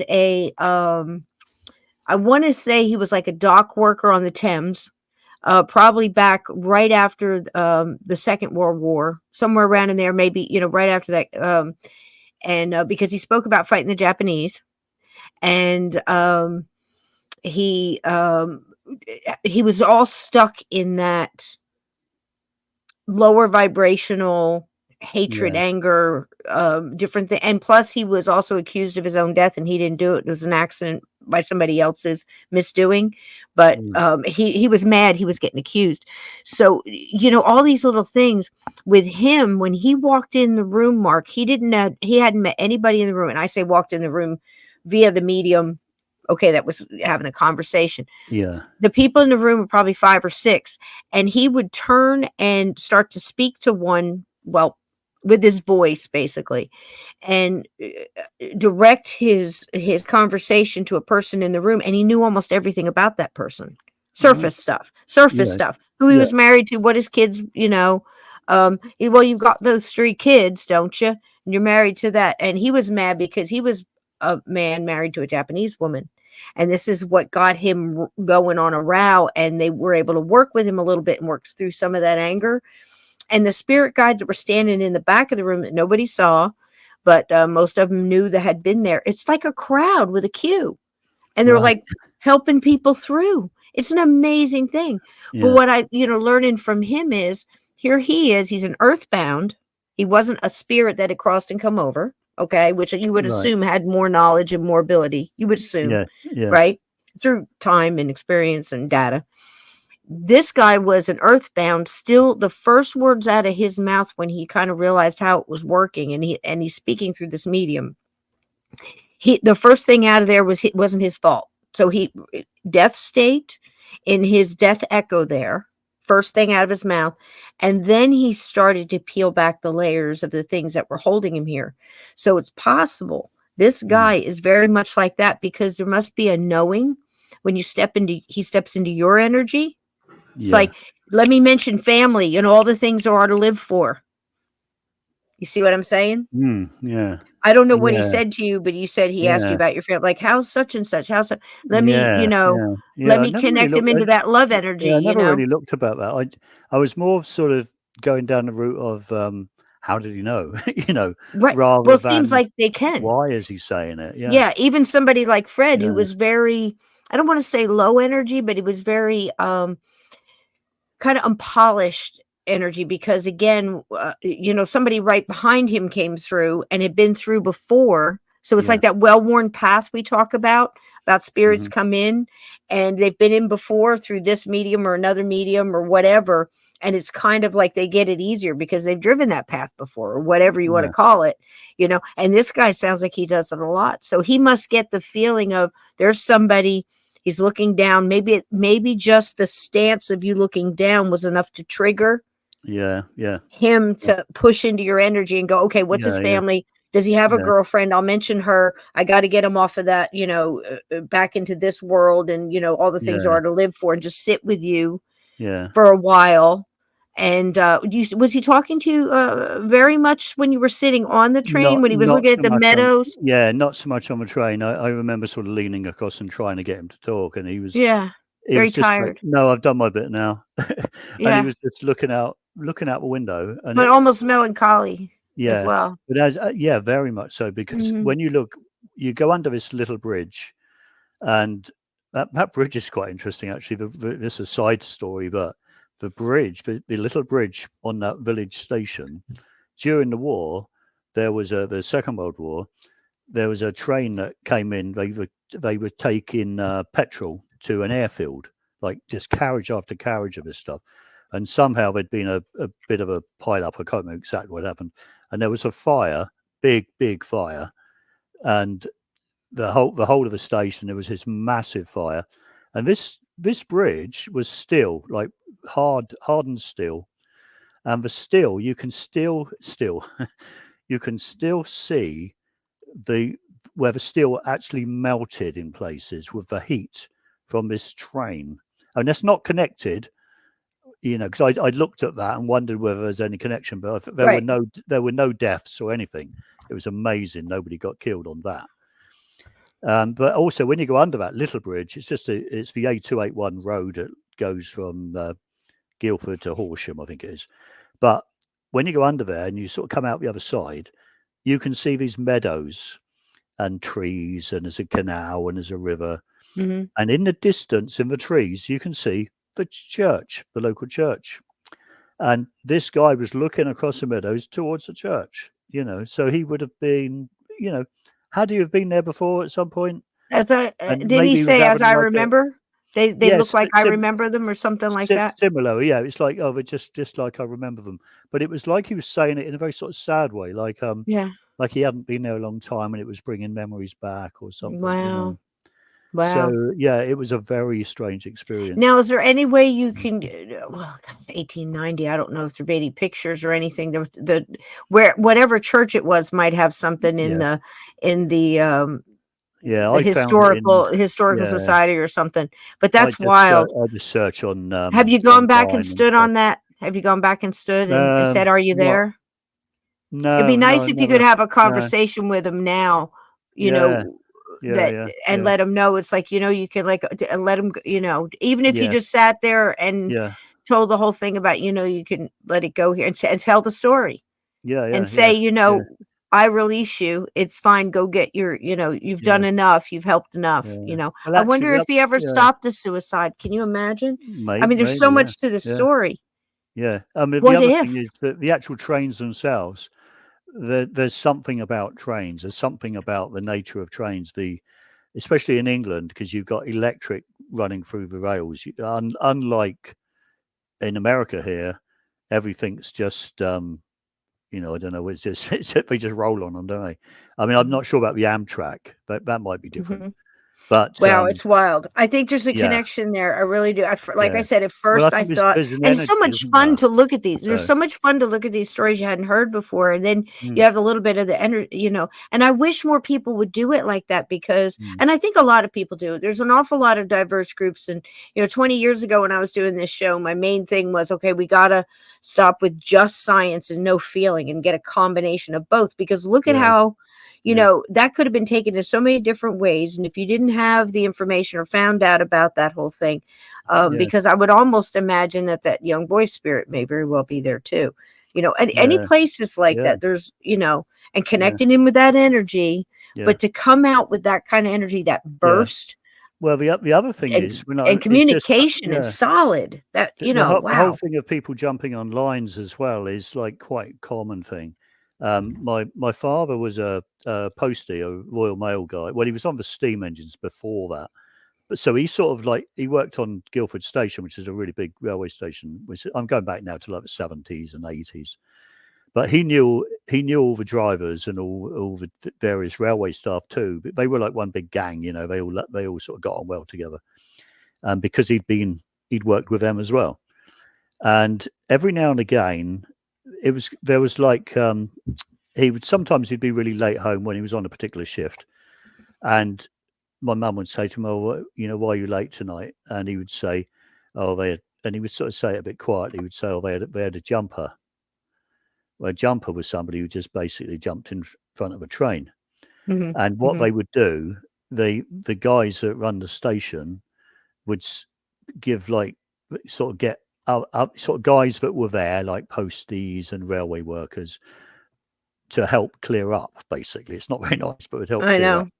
And I don't think my dad actually did the clearing up because he was very if he cut his finger, he didn't like it. You know what I mean? He didn't like blood, so it takes crime scene. You know, but clean up is pretty rough. He was around, and he would be shaken up by it just by being there. And it ties into another experience I had around about the same time, but a different thing. Oh, wait, I'm sorry. Just a second, Mark. Don't lose your thought. But we got a super chat. Thank you so much. Thank you so much, Scott's Life. Thank you. We appreciate you so much. Every dime, guys. Listen, if you can't look, everybody's tight right now. Let me just take a pause for a second. Kat just dropped it too. Just go back and hit the like. Hit the like. Maybe go in and comment after the fact. You're commenting now. Comment in there. It all helps because I'm a redhead from Jersey, Native American, Cherokee, and a little bit of Scottish. And I got a big mouth, so I'm really shadow banned and kind of hidden behind. And they try to get me to tap the brakes, and I'm gonna kind of like say stuff, and I'll cut it out in the morning. So you get to hear everything live, and then they yell at me in the morning, or like 2 or 3 o'clock in the morning. I'll kind of, we're not gonna, you can't do that, you know. So I'll go into one part. And what is it, Steve? 38 seconds, or it's right here. You talked about one time I got in trouble because a ghost came back and had unlived himself, and there was a long stringy thing involved, like, you know, and they clipped me for that. And I'm like, it was a ghost. Yeah. So I went in and I just took the sound out. Casita talked about where they admitted the testimony of a ghost in court. Really? So oh yeah. You go back and watch that. There's been a couple, actually. Sorry, I apologize for my absence. Mulder absolutely had to go out right that moment. Him. And he's a creature of habit. Thank you, Scott. Just go we out love you, baby. He's got to go down the street and then up the next block, and then there's a little place up there that he likes. So I grant her best laid plans. Had a run-in. Mice and Men and Mulder, but he had to go right then. Steve, what did you hear any of that? Were you able to hear it? Yeah, I did. How incredible! I'd love to hear your thoughts on it. And while you're giving, you got a new phone. Look at that. I love that phone. That's crazy. Look at that. Folds up a little. Like something Elroy Jetson. He pushes the middle button. It teleports him to other planets. It's got on the closed screen there. I've got a little video playing now. But I listened to YouTube there, and I had my wireless earbuds in, so I listened to the whole crazy, thing. But that story, he's coming, Steve. We think he's coming there to possibly stop suicides because he feels so guilty about the other one. So bad about the one that got away, so to speak. That Not the first time I've heard it. I can tell you it doesn't. But that makes sense. It makes so much sense. I want to go help him so bad. I knew nothing about that. That's the amazing thing. I knew nothing. All I knew. But he just saw somebody stand up on the tracks. You were looking down them wistfully, maybe whatever, maybe looked melancholy to him, and he thought, "No, I ain't gonna let this happen again." So I totally get it. What a great story. Yeah. So And Mark, I just want to ask you. I'll ask you when you email me, but I've got a radio show now on the Clyde Lewis Ground Zero Radio Network called Everything Out There. love to have you on as a guest sometime soon. Oh, thanks, Steve. That's really nice. Yeah, isn't that really nice? I've been on a couple times. I've been on there like 6 times, I think. Do you think that you guys could tell a story real quick while I go get some hot water for my tea? So absolutely, I'm gonna leave it with you boys. Just stare at each other. Make faces. Do shadow puppets. You do this. Hang on. There we go. There you go. You're in good hands, folks. I'm gonna get some hot water for my tea. See if mine will do that. Don't be naughty now. We'll just sit and do that till she gets back. So Mark, are you stateside now, or are you still across the pond? Or I'm stateside. Yeah, I was just going to say I got told to put this on because my hair was an absolute mess. It was like a big bird's nest. I washed but I'm getting hot now, so it's coming off. The thing with it, it's hot here for that little walk. It's bird's nest. 55 right now. It's 60 degrees earlier here today in New England. Really warm now, yeah. A couple of days ago we had snow, so it's crazy weather up here. But I love it. There's so much history here, first of all, and then a lot of haunted stuff. I'm working on a book. My wife and I about haunted New England, and the more we delved into it, the more we found that Connecticut, of all the 6 New England states, Connecticut has the most weird stuff, and it's probably going to be its own separate book. Right. So a lot of stuff going on, and I got some other stuff I want to tell you about off the air that I think you'll like. Yeah. Well, I saw something today. Literally, I haven't had time to do anything about it yet, but I was browsing online because I was looking to find the name of a village in North Cornwall, which I'd visited, and something had happened. And I couldn't remember the name. Well, I wasn't sure about the name. So I thought what I'd do is I'll search online quickly, and I'll put in the rough area, and it was Bodmin Moor, where Jamaica Inn is. And I put in something like, North Cornwall area map. And when you put that in, I was expecting it to be North Cornwall in Britain, clearly, the original one. And it came up in Pennsylvania. Yep. Which I never knew. And it's quite near Lancaster. And I can't remember the other place. I've heard of these places. I've never been there. Amish country up in there, or Pennsylvania Dutch. And so then I looked for images. I wanted to see what this place looked like, because I suspected there might be a mining connection, the old tin mine thing. I don't want to go down that route again because it's like something I always end up talking about. Pennsylvania would be coal mines probably, but I think they might for other stuff up there too. Yeah, I suppose the miners just did whatever they, whatever brought the money. Whatever they paid them to dig out of the ground at any particular time. But the cottages were very much like they are in Cornwall in certain areas. And they're like stone cottages, beautiful stone cottages, nice tiled roofs. And not like if you're in Illinois, where I am, you don't see those buildings. You just see, shingles, I think they call them here, and siding, wooden buildings, a lot of wooden buildings and shingles and so on. It's very, where I am, I mean, I do like it a lot, but it's very, very, very different to England. Like everything, the architecture, everything's different. Whereas some of these areas that I've seen and I've visited in America, the places where the English and the Cornish and the Welsh and the Irish went, they look like home. Pennsylvania, West Virginia, Kentucky, a lot of those miners are Welsh, generations of miners, and then they came over, and then, well, we don't know what to do. Let's do what we did in the old country, and they go to work in the mines. And that's what gave it all the flavor. That's what gives it all the flavor. We have all that down here on the East Coast.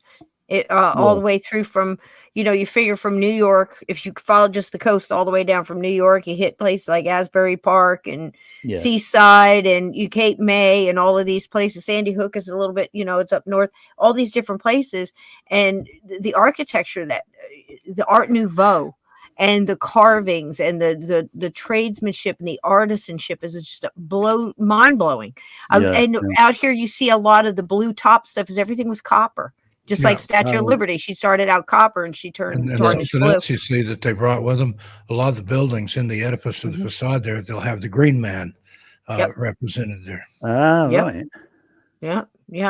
So, man, I'll tell you what, we better start talking about some hotels. You want to some of the pictures you sent me? Yeah. We're having so much time visiting. Right. Okay. Well, you sent me pictures, and before we did that, I want to throw your books up here again. This is The Spirit of Cornwall. That's some of them. That's some of them. And then there's another one. What is the Mystic Memoirs? Now, is that a group? Yeah, that's something. That was a friend of Janice, one of Janice's friends. And okay. they're how can I put this politely? They're lovely people, but they're mostly very, how can I say it? They're very different to my way of thinking about things. I've met a few of them, and I was amazed actually, and I'm saying this in a nice way, that they even asked me to be a part of it. I was really, I mean, they're mostly women, as you can see. And I've read a few of these. I didn't read all of them yet, but there's some really good, like they're real experiences of people's sort of weird experiences.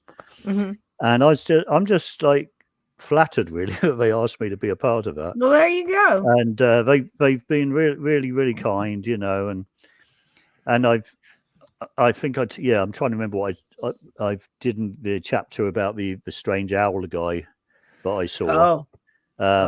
And the fairy films book was, I'm sure you've all heard of Joshua Cutchin.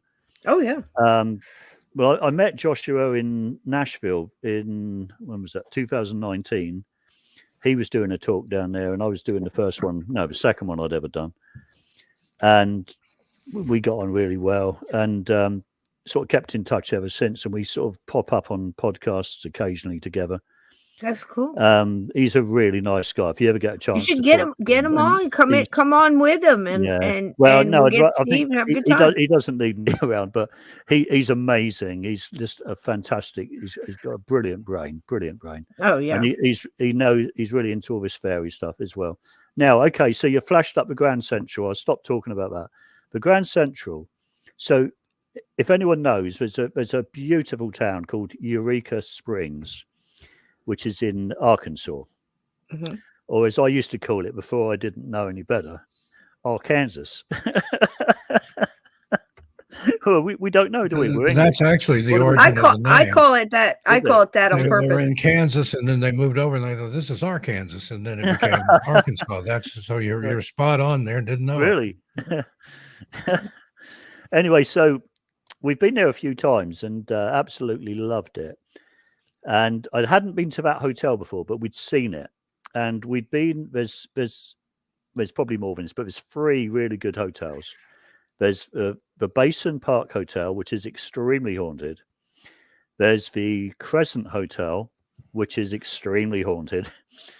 And there's this one, which claims not to be, but I can assure you it's very, very haunted. Very, very haunted. What an interesting structure, right, Steve? Haunted.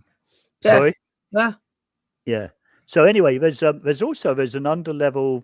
I think it had to do with a flood or something a long time ago, and they built the street over the top of another. So there's a whole street underneath it all, I think.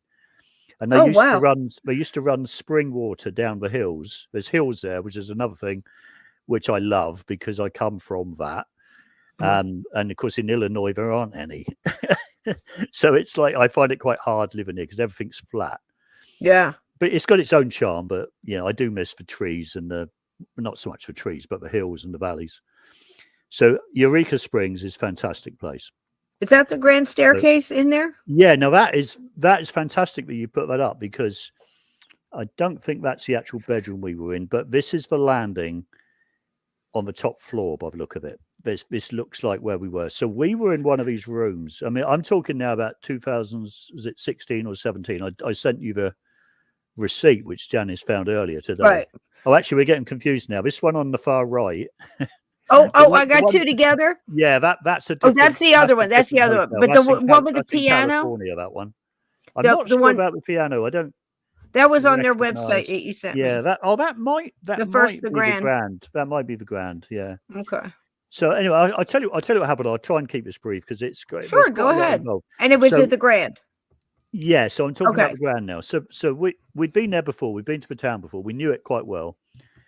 And so when we went to the Grand, where do I start with this? So Janice is into all this creepy stuff as well. She's always been into this stuff long before I knew her.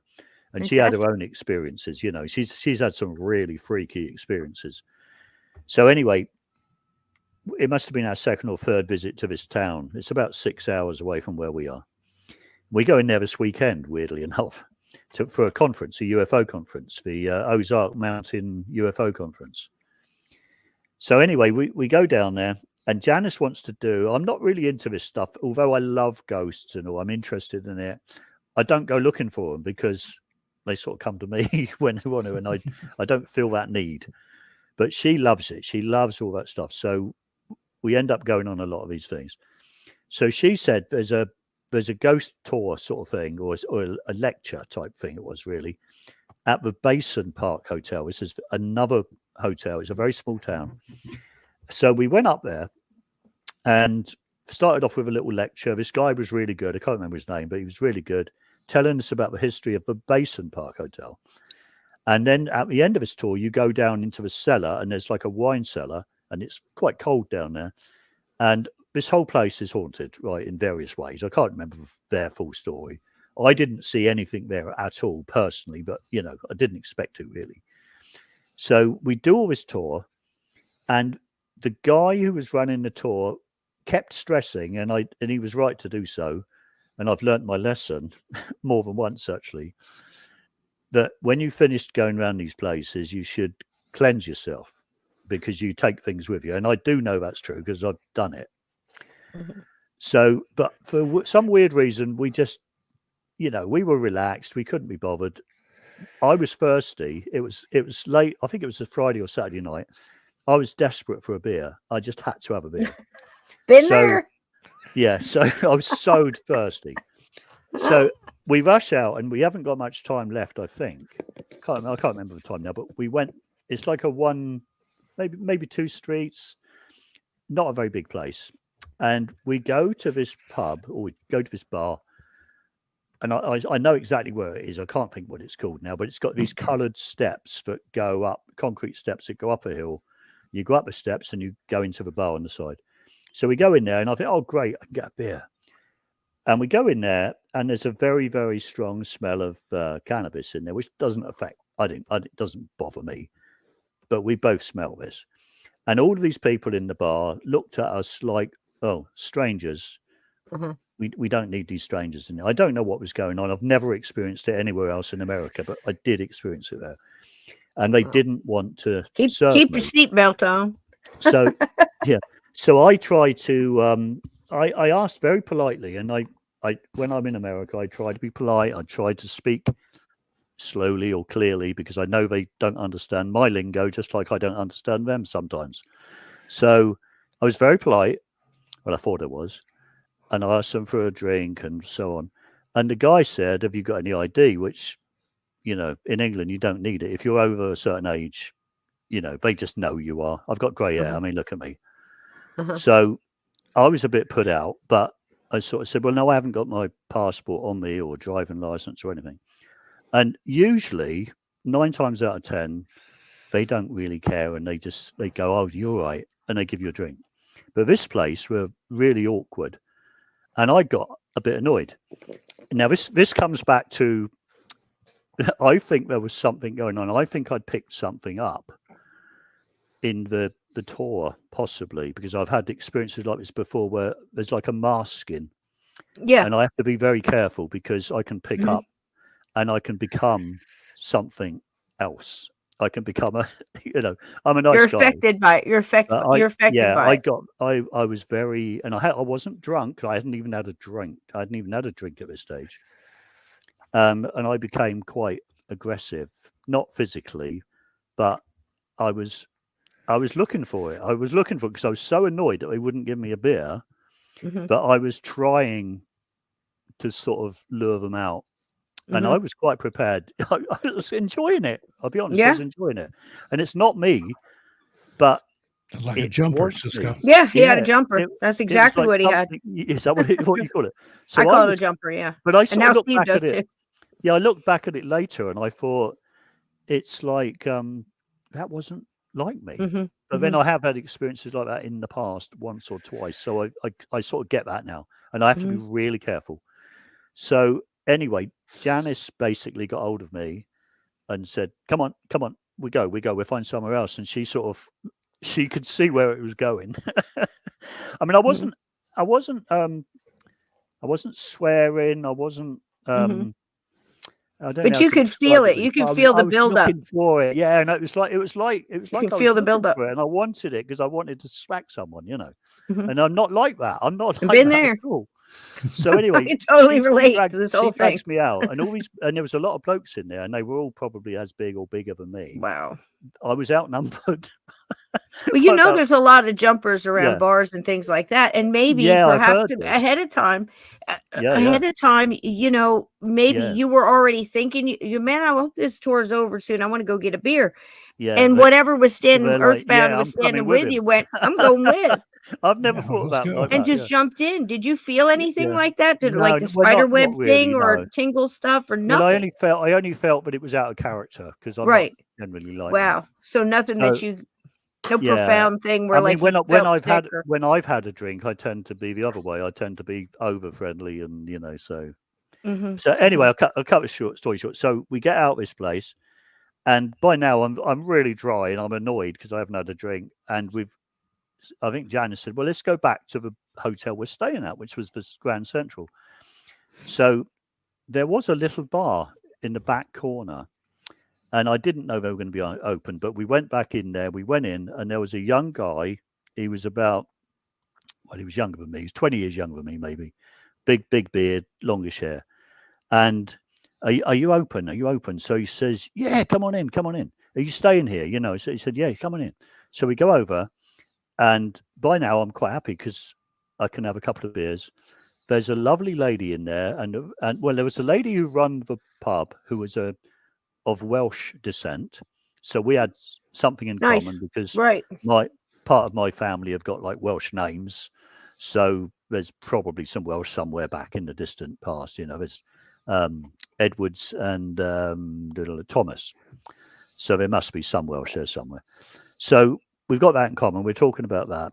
We ask her about, is this place haunted? Now, we don't know, but the way we think about it is most places are. Most places are, yeah. I think they are. So, but we asked her, and she was extremely defensive. She was a lovely lady, but she was extremely defensive. And she actually said to us, and it always sticks with us, she said, we did have, and she gave us a number. I can't remember what it was off the top of my head, but I think it's 6 or something. We did have 6 ghosts, but we had them exorcised. And we just looked at each other and smirked because we don't believe that they won't go unless they want to go. They might have said, "Oh, let's lay low for a few weeks, and then we come back." Yeah, come back or go outside and go next door or whatever. Yeah. So we didn't take that seriously. We just sort of smirked and had a little giggle to ourselves. But she was adamant. Oh no, and I think she was coming from a sort of business perspective. She, in her way of looking at it, she thought that it was not a good thing for business. Right. What year was this? What decade? This was recent. This was only was 2016 or 17, something like that. So she hadn't had that whole thing where it used to go. We've seen it in our lifetime, all of us, where it's gone from hush, hush, hush. We don't want to just scare the public to guess what? We're full of ghosts. Come on, open 24/7. Come on in and do your thing. But it's shifted. It shifted. Yeah, maybe she's just trying because the other hotels are both famous for being haunted. Yeah. So maybe she was playing the card like trying to get the people who didn't want to be perfect bothered at night. Maybe that was it. I don't know. So anyway, we get on well with her. She's a lovely lady, and we're getting on well with the barman. And it's very quiet. It's just this little bar, and we're just having. Oh, and there's a large lady, a big tall lady, who was a lovely lady. She turned out to be. I shouldn't have described her as a large lady, but she was tall and powerful, and she turned out to be the wife of Jerry Yester, who was in Loving Spoonful. Oh, okay. Now I didn't know him either at the time. Right. Now there's a story for that. So she's telling us all about her husband, and she said, "Oh, if you're into music, you'll know the Loving Spoonful." And I said, "Well, I've heard of them, but they're sort of before my time, and I don't really know."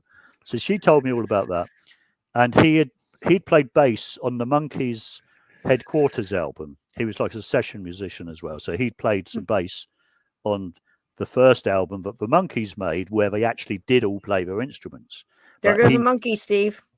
Yeah, I'm a big fan of the Monkees. So they were all very, very talented, but How many are left? Anyway, we don't want to get sidetracked by that. I think just Mickey Dolenz is still alive. I think all the others have passed. Yeah, I went to see him and Mike about 3 years ago in St. Louis, and it was a good show, really.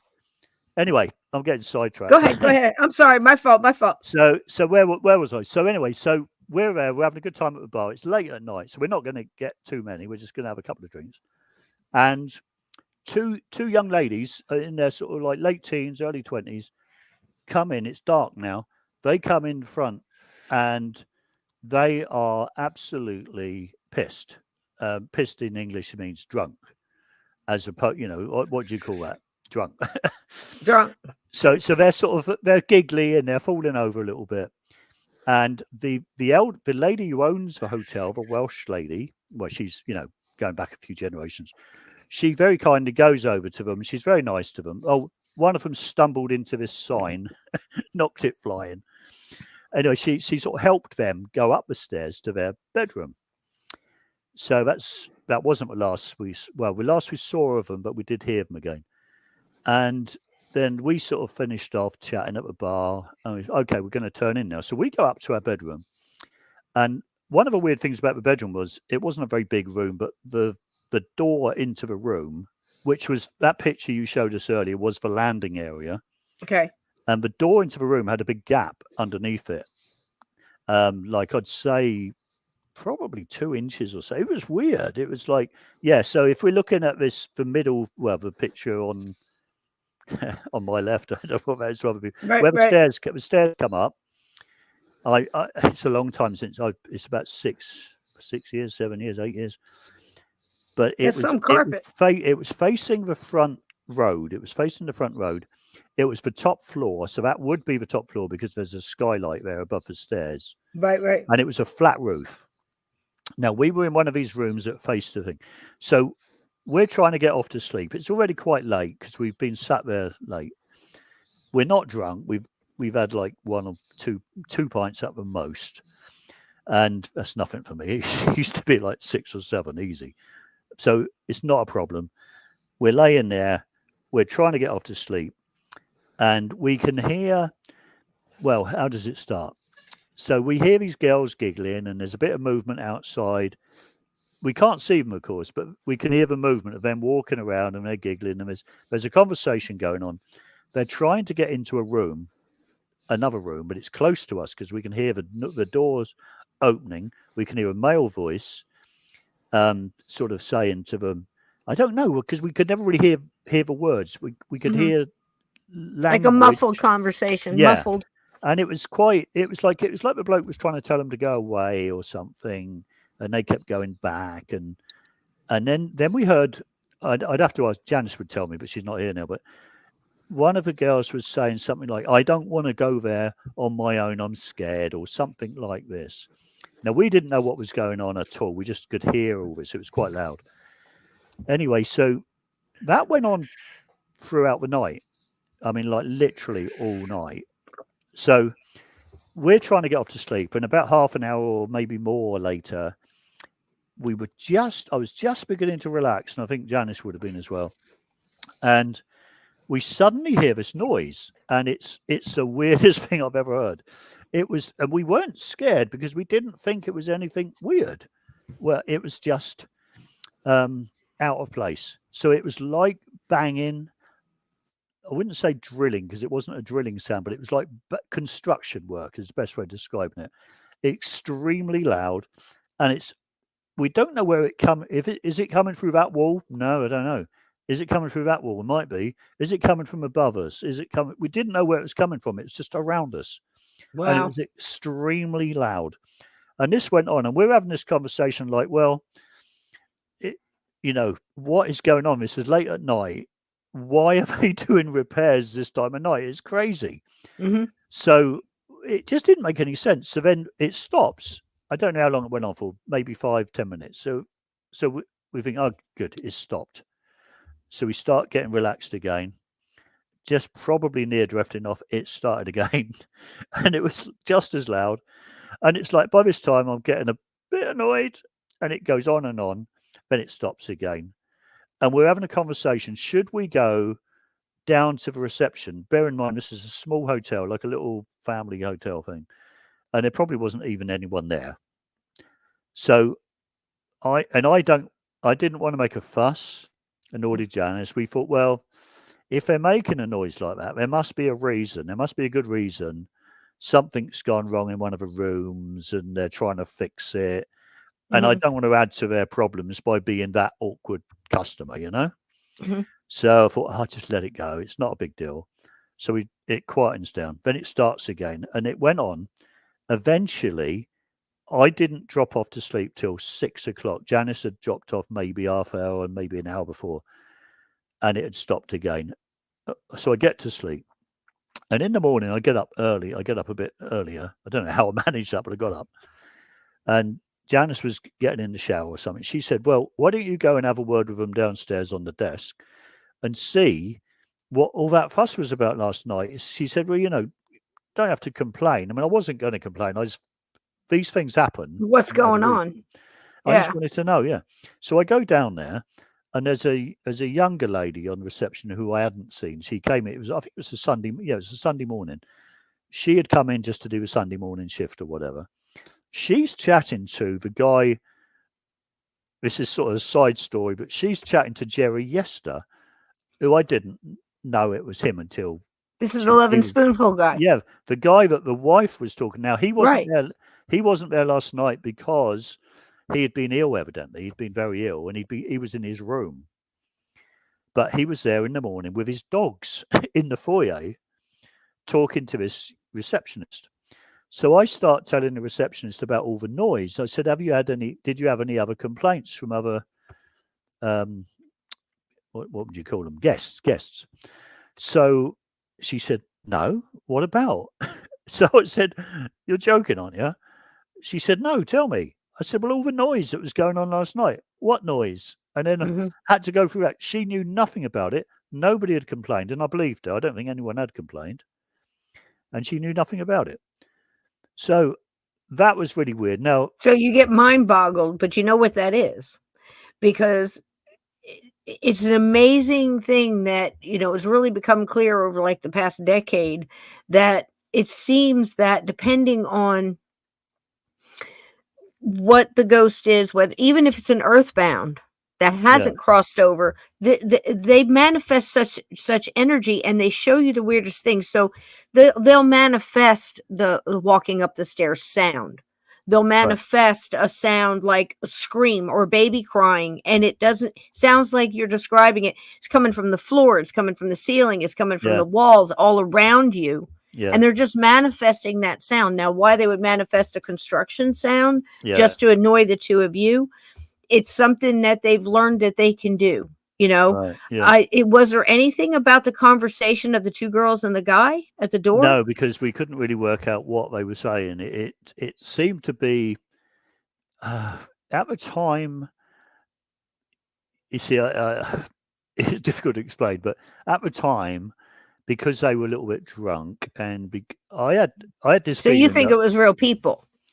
At first, well, during the night, I thought the voices were real people, and I thought that maybe because these girls had a bit too much to drink, and maybe from the conversation, just the snippets that we'd picked up, there were little bits that we could hear. It felt that maybe one of these girls wanted to go and be with whoever this guy was. I don't know who he was. Never saw him. Maybe they wanted to go into his room, but they didn't want to go on their own because they were scared or something. There was something like that. I don't know. But it was like that was all going on sort of quite close to our room, and we could hear the movement of them moving around. Now, we didn't. The strange thing is because this sort of stuff happens so frequently, and we get smaller things happen a lot. And plus the fact our sort of relationship was quite new at the time, and there was a lot of stress. I can't go into detail on the podcast, but a lot of stress to do with my life at the time. So we didn't have the time or energy really to sort of dig into this. Like, if you said that to most sort of paranormalists or whatever, they would probably go, "Oh, I would investigate that. I would do this. I would do that." But it was the timing, the timing was appalling. I mean, I've been through this. It's only now, so that's 2016, 17, and it's 24 now, and it's only now that I'm beginning to come through the other side of that. It's been a hell of a time. Yeah, and it's like to keep going on all the things I've been doing. It's like I'll get me a violin out and I went, but ghosts it's been are hard. It's attracted to been that. really hard. And you obviously have some kind of abilities, like like Steve does. I mean, but I think the two of us together amplify it. Absolutely, because absolutely. she's had so many. And you're open to it. That's huge. Yeah. So all those things combined. Right yeah. And because you both like history, you're going to places that are obviously haunted, and things are going to pick up on that energy as well. So Janice said to me this morning, so what are you going to talk about on this? And I said, well, I don't really know, really. I mean, what do you think we should do? Because I don't like the weird world stuff goes back to when I was young and when in my 20s and all that, mostly. And plus to a time of my life I don't really want to talk about too much. It was great at the time, but I don't want to be reminded of it. So I don't like talking about that much at all now. So I prefer to talk about the stuff that really interests me, the sort of Cornish stuff, maybe mostly. And then she said, well, why don't we never did talk about that experience in the hotel. So I thought, okay, well, maybe we can do that. So then I think this morning we wanted to know, because this is what I'm saying. At the time, we didn't have the time or energy or interest to dig into it. Whereas now it's like, oh, that was a bit weird. Why did we? And we didn't even think it was like poltergeist stuff. We didn't even consider it, even though we're into this stuff. We didn't even consider that until about a week later. I think, hang on a minute. With nobody knowing it, and her being showing you obvious stuff, right? And that she didn't want to talk about it, and that she's saying that the ghosts were sent away. And I got to tell you from experience, you can make them go. They, and there are certain ones that it's funny that she uses the word exorcism. Either the person that did it or the group that did it use that word, or she's mistaken, because most of the time you don't do an exorcism. She said that, on a house, and that could be overblown. And the reason I'm saying that is that can be overblown if they did do an exorcism and it was mishandled. It can actually conjure that kind of stuff, because now you're going to send the energy all willy-nilly. Or maybe bring others in. You see?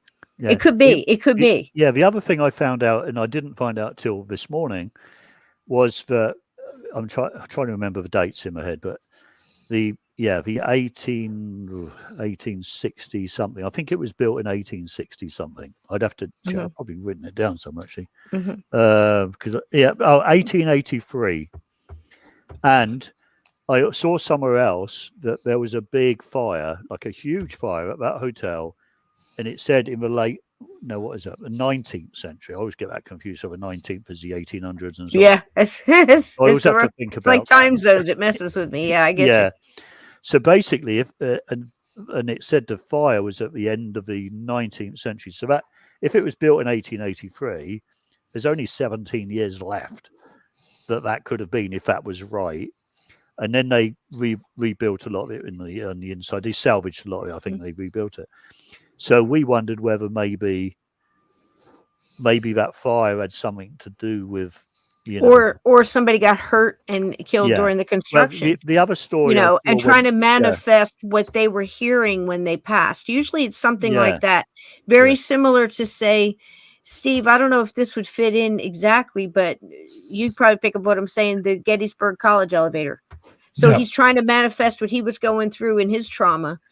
And maybe the only thing they could do is manifest the trauma that that person or people were going through. Yeah. Well, I read to try to let you know something, because they kept trying it, went away and came back, went away and came back. Very interesting. Very interesting. Well, a guy, I don't know who it was, but it was literally on the internet this morning. I was looking to see if there's any history to this place, and I found out about the fire. I don't even know if that's true. I mean, that's just something I picked up there. Right. But it was built in 1883.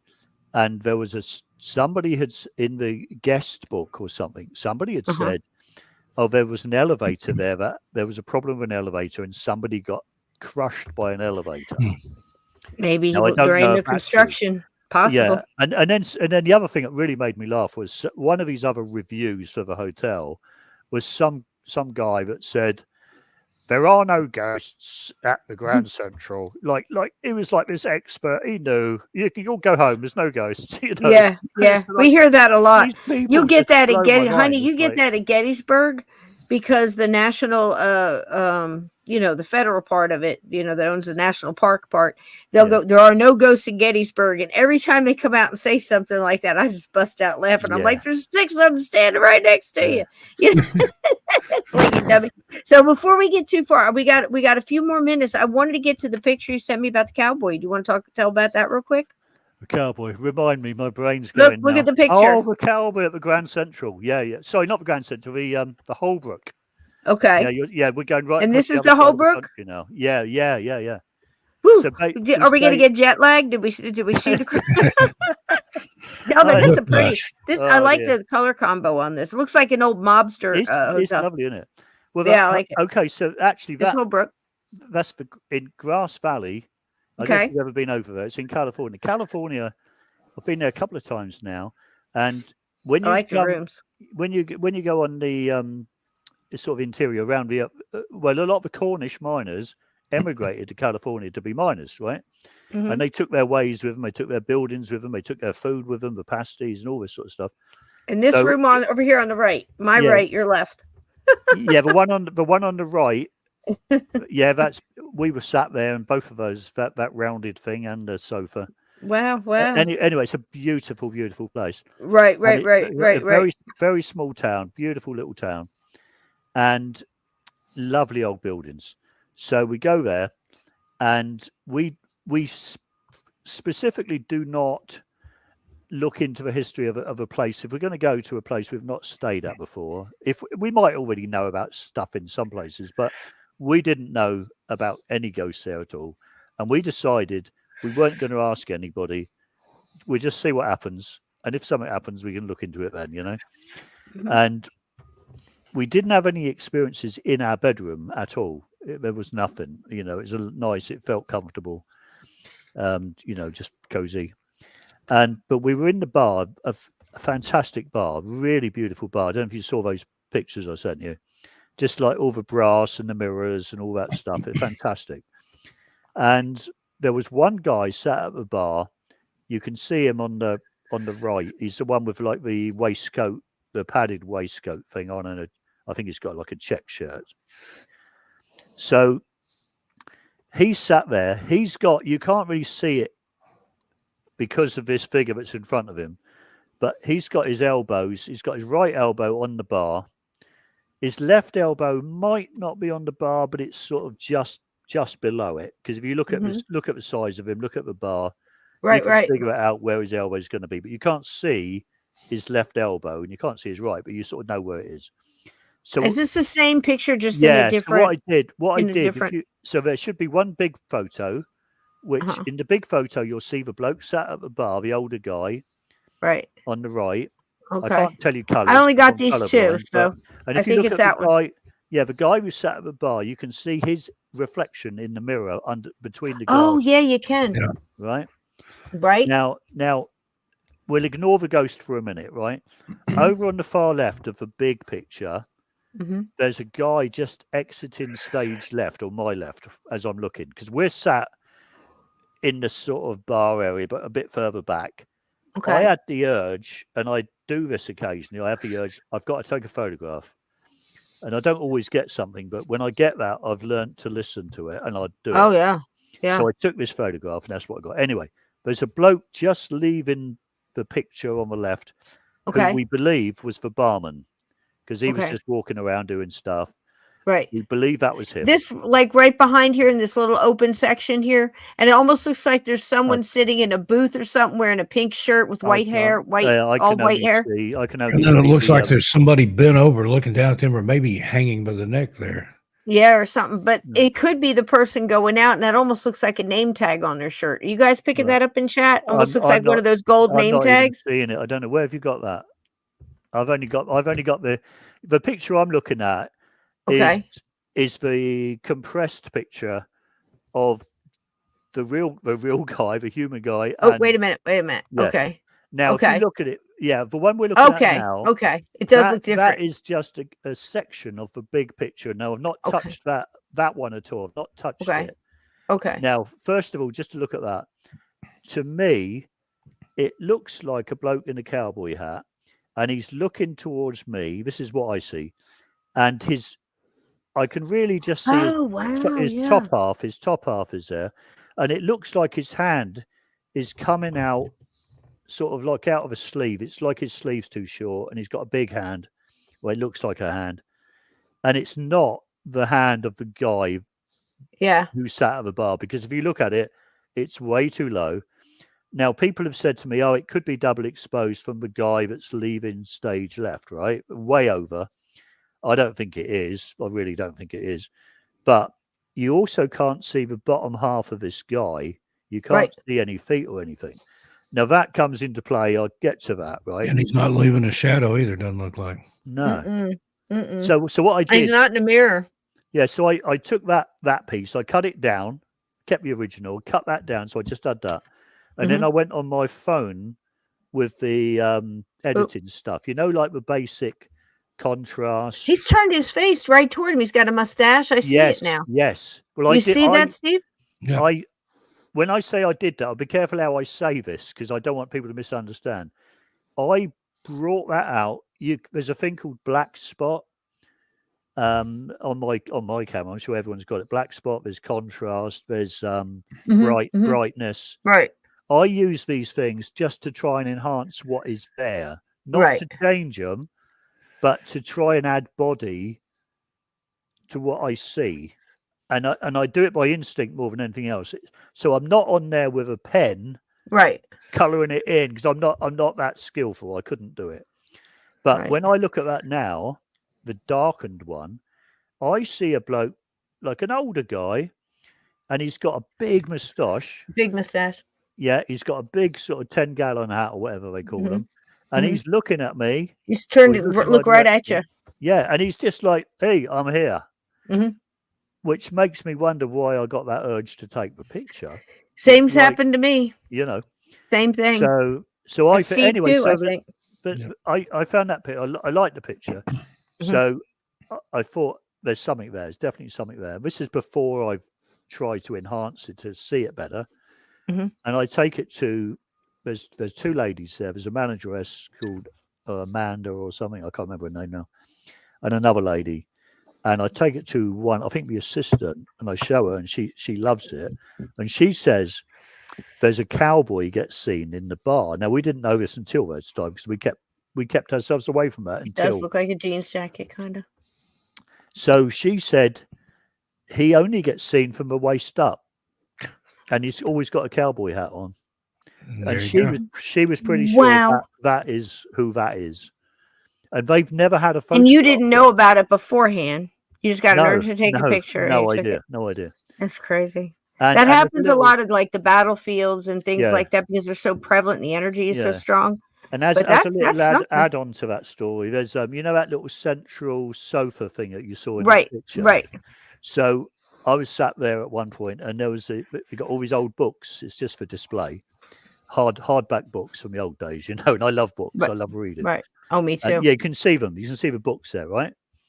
And one of them was H.G. Wells, and it was like a study of all of his books, like all of his short stories, everything. And I love H.G. Wells. He came from, he lived in my hometown for a while.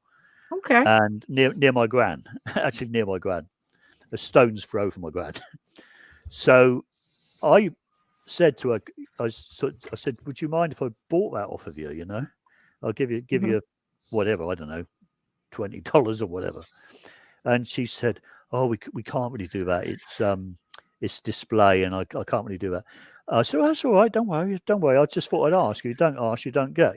So anyway, she come over to me about 10 minutes later. She said, with the book, she said, "Yeah, take it." No one's Oh, going that's to know nice. different. How nice is that?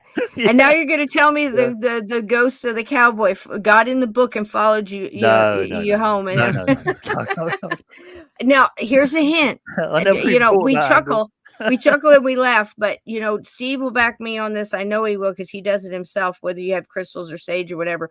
But if you're going to go to hotels and things like that, sage before you go in, sage when you leave. Now, if you want to have experiences, anything in there, get out. I'm to get out if you want to gotta sleep. go. Because again, you have abilities, you're traveling around, both of you are interested, so you're open, and these things are going to try to get the attention, and it might just be just like that cowboy can only half manifest. And this is how he does all the time, because maybe that's just what he's learned. The same thing with the sound. The vicar, man, that one gets me though. There's so much depth to that. That's a wonderful story. And it's been wonderful having you here. That's 2 hours, thank man. You. It's just flown by. 2 hours. Really, and I'll tell you what, I think you're going to be on Steve's radio show. So, you've got all those other stories too. So listen, look at Steve's radio show. Tell again where to find it. Yeah. Steve. Can you send me a link, please? Yeah, I'll send you a link. It's on the Clyde Lewis Ground Zero radio network. It's called Everything Out There. It airs Sunday nights from 9 to 11 p.m. Eastern. And then after a couple of weeks, it's behind a paywall after that. And then after a couple of weeks, it goes out to iHeartRadio and Spotify and all those places. Yeah, I mean, I do. I think that's weird too. I agree, Jack. What's and at first, when I was looking at the dark one, I was seeing this dark shape here.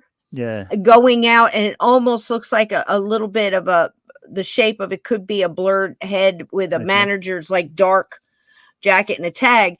And then you look over here and it's something completely different. So, learn from that too, because depending on what you're looking at. Saying she thought she saw Kane, and I thought I saw that too in the darker photo, but it's actually the back of that chair there. Right. It looks like a walking stick or something. But once you change there's definitely half of somebody there with a cowboy hat on and a big mustache. And I see his face. I see the eyes. I see both eyes, the nose, the cheekbones, the chin. He might have a little pipe in it. He might have a clay pipe or something.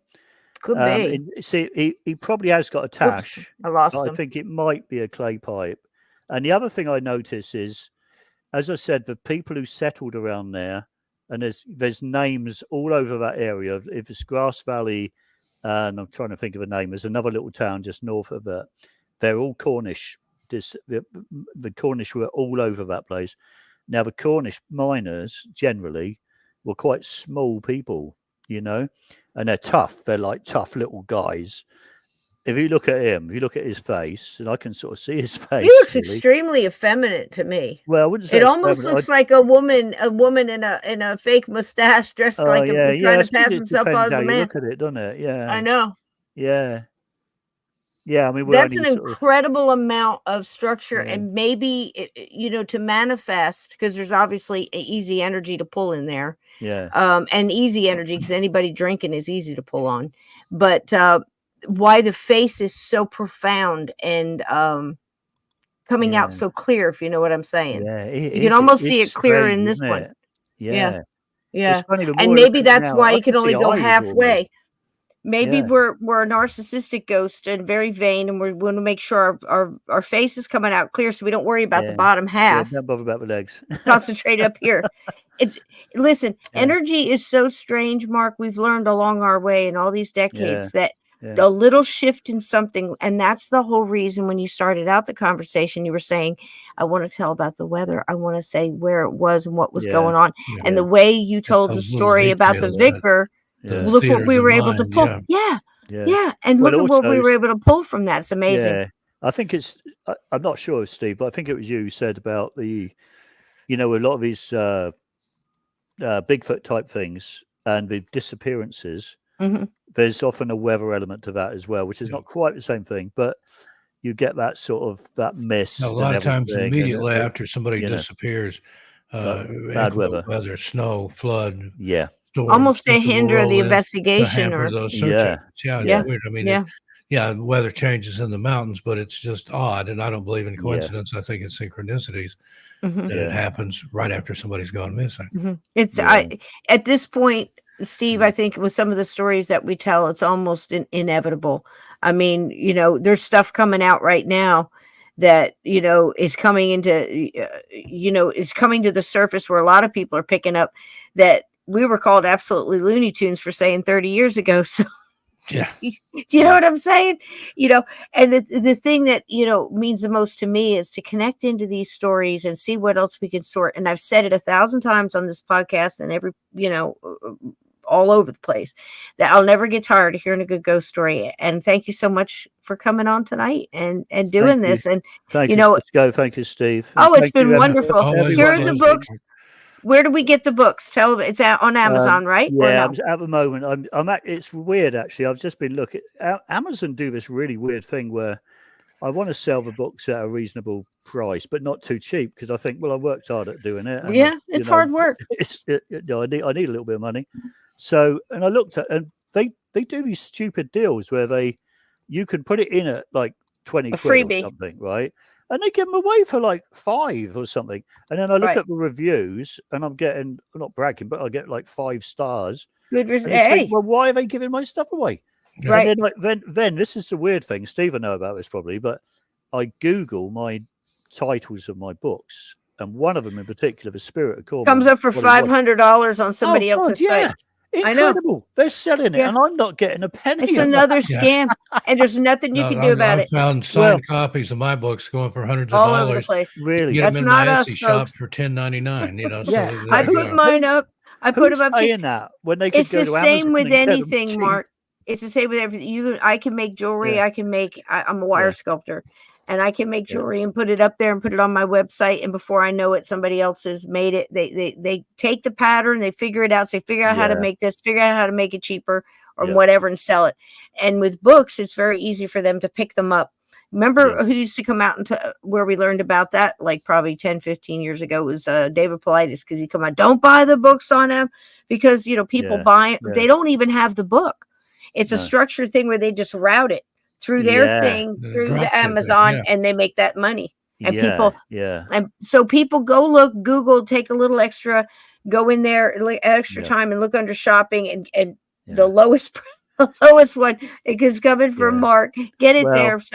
I'm thinking of just setting up a website, and I just haven't got around to it. And just at least I'll have that option. Then people can come to that, and it won't be too expensive, and it won't be too cheap. It'll just be there. You go.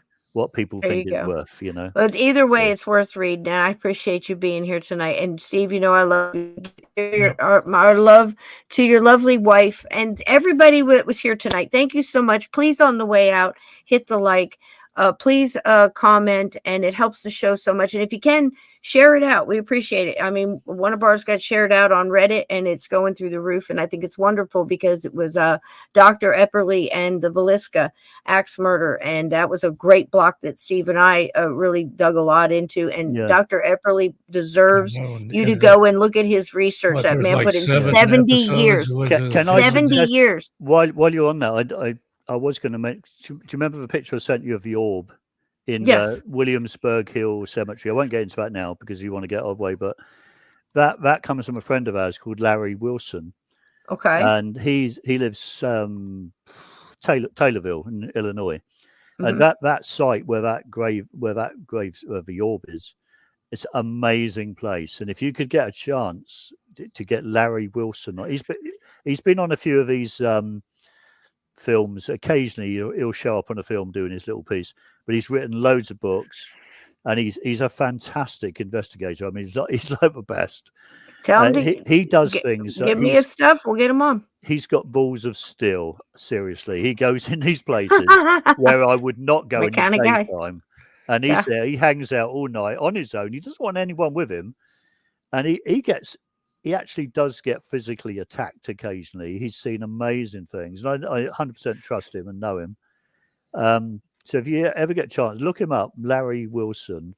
We'll do it. We'll do it. Mate, I met him through the local paranormal society about 7 years ago. Fantastic research, like really. He was a private investigator. And wow! He sort of got into this to sort of get in contact with him and come on with him, and we'll have another porch visit, right, Steve? Yep. Because we never get tired of doing this. Steve and I do this every Monday night at 8 p.m. Eastern, and Steve does it on his channels. Run them channels off for me, Steve. Well, the big one, Missing Persons and Mysteries. I'm back over there now. That's my channel. Wonderful. Just 289,000 subs. So I must be doing Woo! something right. Wow. And keep going, baby. Among the Missing, I've still got that one. That was the one I started in the interim. It's only like 106,000. But 13 past midnight still too. Big coming up over there. 13 past midnight. That's still a lot of good stuff over there. And big announcement about Among the Missing coming up in a few days. And then a few days, 2 weeks, I've got a super, super big announcement coming up. All right. Sounds good. All right, everybody, you take care. Thank you for being here tonight. If I didn't say hello to you and I missed you, I promise you we appreciate you being here. And please come back. We do this Sunday night at 8 p.m. Eastern and Monday with Steve. And we have all kind of guests. And Lynn Monet is here. And Mark will definitely come back. I know you got more stories, Mark. Thank you so much. It's so good to see you happy, my friend. Good to see you again, so Mark. good to see you happy. Get in touch with me. Email me or message me, and we'll get you on the radio. There we go. All right, we're out of here. Be good humans, people. Okay. Don't buy the hype. And keep your feet under the covers and keep your closet door shut, because there are things that go bump in the night. Good night, everybody. Good night. Good night. Good night, Mark. Thank you. Bye.